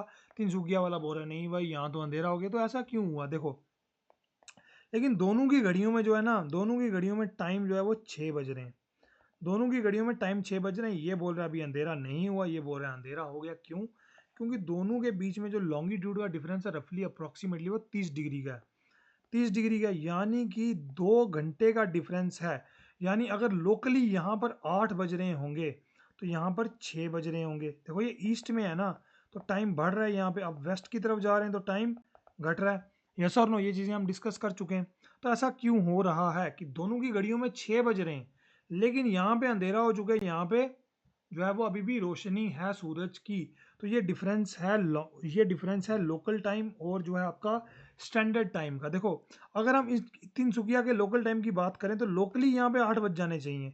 पोरबंदर में लोकली अभी 6 बजने चाहिए। लेकिन जो आपका टाइम है ना, टाइम अभी जो है वो 7 मिनट है। सॉरी, ये एग्जांपल लेते हैं। टाइम घड़ियों पे सबकी 7 मिनट है, सभी न्यूज़ चैनल पे 7 मिनट का टाइम चल रहा है। इंटरनेट पे, गूगल पे इंडिया का टाइम 7 मिनट, 7 बज रहे हैं शाम के। ठीक है, शाम के 7 बज रहे हैं। यहाँ पे शाम के लोकली 6 बजने चाहिए, यहाँ पे 8 बजने चाहिए। लेकिन दोनों की घड़ियों में जो है वो 7 बज रहे हैं। ठीक है, क्यों? क्योंकि ये जो 7 बज रहे हैं ना, ठीक है, फिर से समझो इसको। फिर से एक बार, फिर से थोड़ा सा गलत हो गया, गड़बड़ होगी थोड़ी सी। दो दोस्त हैं, एक पोरबंदर में, एक तिनसुकिया में। ये बोल रहा है कि भाई यहाँ पे अंधेरा पड़ गया, ये बोल रहा है अंधेरा नहीं पड़ा। दोनों के बीच में अप्रॉक्सीमेटली 30 डिग्री का फर्क है। तो यानी अगर यहाँ पे 8 बज रहे होंगे ना लोकली, तो यहाँ पर 6 बजने चाहिए। लेकिन दोनों की घड़ियों पे जो टाइम है वो 7 बज रहे हैं। क्यों? गूगल पे, न्यूज़ चैनल पे, सब जगह पे 7 बज रहे हैं। ठीक है, पोरबंदर में अभी अंधेरा नहीं हुआ, तिनसुकिया में होगा। क्यों? अगर हम लोकल टाइम की बात करें, लोकल टाइम की, तिनसुकिया में 8 बजने चाहिए थे, पोरबंदर में 6 बजने चाहिए थे, लेकिन 7 क्यों बज रहे हैं? क्योंकि हम एक स्टैंडर्ड टाइम यूज़ करें। एक लॉन्गिट्यूड को हमने पूरी कंट्री का स्टैंडर्ड टाइम बना दिया है। एक लॉन्गिट्यूड को हमने पूरी कंट्री का स्टैंडर्ड टाइम बना दिया है। क्यों? ओके, तो हम किसी भी जगह का लोकल टाइम जो है वो यूज़ कर सकते हैं, लेकिन हम करते नहीं है। हम एक कन्वीनियंस के लिए क्या करते हैं, कंट्री का लोकल टाइम नहीं यूज़ करते, कन्वीनियंट नहीं है। क्यों? क्यों कन्वीनियंट नहीं है ये भी मैं आपको समझाता हूँ। सारी जितनी भी कंट्री हैं वो एक स्टैंडर्ड टाइम जो है वो अडॉप्ट कर लेती हैं। जो एक जो मेरिडियन जो उनके उनमें से पास हो रहा है कंट्री में से, तो उसको वो स्टैंडर्ड टाइम बना लेती हैं। जैसे इंडिया का जो स्टैंडर्ड टाइम है वो 82 डिग्री एंड 82.5 डिग्री ईस्ट है, जो मिर्ज़ापुर से होके गुजरता है। यूपी, मध्य प्रदेश, छत्तीसगढ़, उड़ीसा, आंध्र प्रदेश, इनमें इन स्टेट्स में से ये गुजरता है लॉन्गिट्यूड। इसको हम क्या करते हैं, अपना स्टैंडर्ड टाइम मानते हैं। जो इस लॉन्गिट्यूड का टाइम होगा, पूरी कंट्री उस टाइम को फॉलो करती है। ऐसा क्यों है मैं समझाता हूँ आपको फिर से इस पोरबंदर और तिनसुकिया की एग्जाम्पल से। फॉर एग्जाम्पल, ये ईस्ट में है तो यहाँ पे तो सुबह जल्दी हो जाती होगी। ये वेस्ट है, यहाँ पे सुबह 2 घंटे लेट होती होगी, सूरज 2 घंटे लेट निकलता होगा। अगर हर कोई अपना लोकल टाइम यूज़ करेगा तो क्या होगा, कन्फ्यूजन कैसे क्रिएट होगी, दिक्कत कहाँ पे आएगी, मुश्किल कहाँ हो जाएगी। अब देखो, ये जो दोस्त है ना, यहाँ पर एक दोस्त है, यहाँ पर एक दोस्त है। ठीक है, इस दोस्त को चाहिए कुछ पैसे। ठीक है, इस दोस्त को चाहिए कुछ पैसे, पुराना टाइम है। इसने लैंडलाइन से फ़ोन किया पोरबंदर वाले दोस्त को कि अरे भाई तू बड़ा अमीर है, तू गुजरात में व्यापारी है, तू काम में कर, तू मेरे खाते में 2,000 रुपया डाल दे बैंक से जाके, मुझे बड़ी इमरजेंसी चाहिए। ये बोलेगा रुक जा भाई, अभी बैंक खुलने तो दे, डाल दूंगा। ये बोलेगा अरे क्या बात कर रहा है यार, यहाँ पे तो बैंक खुल भी गए, 10 बज रहे हैं, बैंक खुले। बोलेगा नहीं नहीं भाई, यहाँ पे तो अभी 8 बज रहे हैं। पहली बात, 2 घंटे का फर्क है। फॉर एग्जाम्पल, तिनसुकिया में कोई एग्जाम हुआ, नीट का एग्जाम हुआ, कोई बोर्ड का एग्जाम हुआ, आगे कोई बोर्ड का एग्जाम हुआ। एक बंदे ने क्या किया, वो 10 बजे घुसा एग्जामिनेशन हॉल के अंदर, 11:30 पे वो बाहर आ गया पेपर देकर, और उसने क्या किया, व्हाट्सएप से फोटो भेज दिया अपने एग्जाम का गुजरात वाले दोस्त को, ठीक है। गुजरात में तो अभी 2 घंटे पीछे, अभी अगर वहाँ पे 11:30 हुए तो यहाँ पे तो 9:30 ही बज रहे होंगे, तो पीछे चल रहा है। तो वो क्या करेगा, वो आधे घंटे में गूगल वगैरह करके गलत इस्तेमाल करके, उसका शक्तियों का गलत इस्तेमाल करके क्या करेगा, पूरा पेपर जाके सॉल्व कर देगा, ठीक है। जैसे एक ट्रेन है, ट्रेन निकली भाई पोरबंदर से या राजस्थान से, ट्रेन का निकलने का टाइम था 10 बजे, इन्होंने देखा यहाँ से 10 बजे निकलेगी, तिनसुकिया में पहुँच जाएगी दोपहर शाम के रात के 11 बजे, और एक बंदे को सेम ट्रेन पे चढ़ना था, लेकिन वो इनके हिसाब से 11 बजे पहुंचेगी ना, इनके हिसाब से हो सकता है वो 10 बजे पहुंच जाए, 9 बजे पहुंच जाए। तो काफ़ी कन्फ्यूजन हो जाएगी अगर हर कोई अपना लोकल टाइम यूज़ करना शुरू हो जाएगा। इसलिए कंट्री जो है एक स्टैंडर्ड टाइम को यूज़ करती है। इंडिया का स्टैंडर्ड टाइम जो है वो 82.5 डिग्री ईस्ट है, जो मिर्ज़ापुर से होकर निकलता है, किन किन स्टेट्स में से होकर निकलता है ये आपको दिख गया। ये जो पीडीएफ है ना, ये मैं अपने पीडीएफ अपने टेलीग्राम चैनल में डाल दूंगा, जिसका लिंक नीचे डिस्क्रिप्शन में है, तो आप इसको एज अ नोट्स यूज़ कर सकते हैं। तो लोकल टाइम क्यों नहीं यूज़ कर सकते, क्यों? क्योंकि कन्फ्यूजन क्रिएट करेगा। जम्मू का एक अपना टाइम है, दिल्ली का अपना, कोलकाता का अपना, मुंबई का अपना, ट्रेन के टाइम टेबल, स्कूल के, फ्लाइट्स के, ऑफिस के एग्जाम्स, बैंक्स के, डिफिकल्ट हो जाएगा कोऑर्डिनेट करना पूरी कंट्री में। सो कंट्रियाँ क्या करती हैं, एक स्टैंडर्ड टाइम मान लेती हैं, छोटी कंट्रियाँ जो है एक स्टैंडर्ड टाइम फॉलो करती हैं। जो बड़ी कंट्रियाँ होती हैं काफ़ी मल्टीपल टाइम जोन, जैसे यूएसए और रशिया काफ़ी बड़ी कंट्रीज़ हैं, तो ये क्या करती हैं, एक स्टैंडर्ड टाइम को नहीं मानती। क्यों नहीं मानती? क्योंकि इतनी बड़ी कंट्री है, इतनी बड़ी कंट्री है। तो अगर यहाँ पे सुबह के 9 बज रहे हैं, तो यहाँ पे तो अभी भी रात के 2 या 3 बज रहे होंगे ना, काफ़ी बड़ी कंट्री है। तो फिर वो एक स्टैंडर्ड टाइम, ये वाला स्टैंडर्ड टाइम यूज़ कर दे।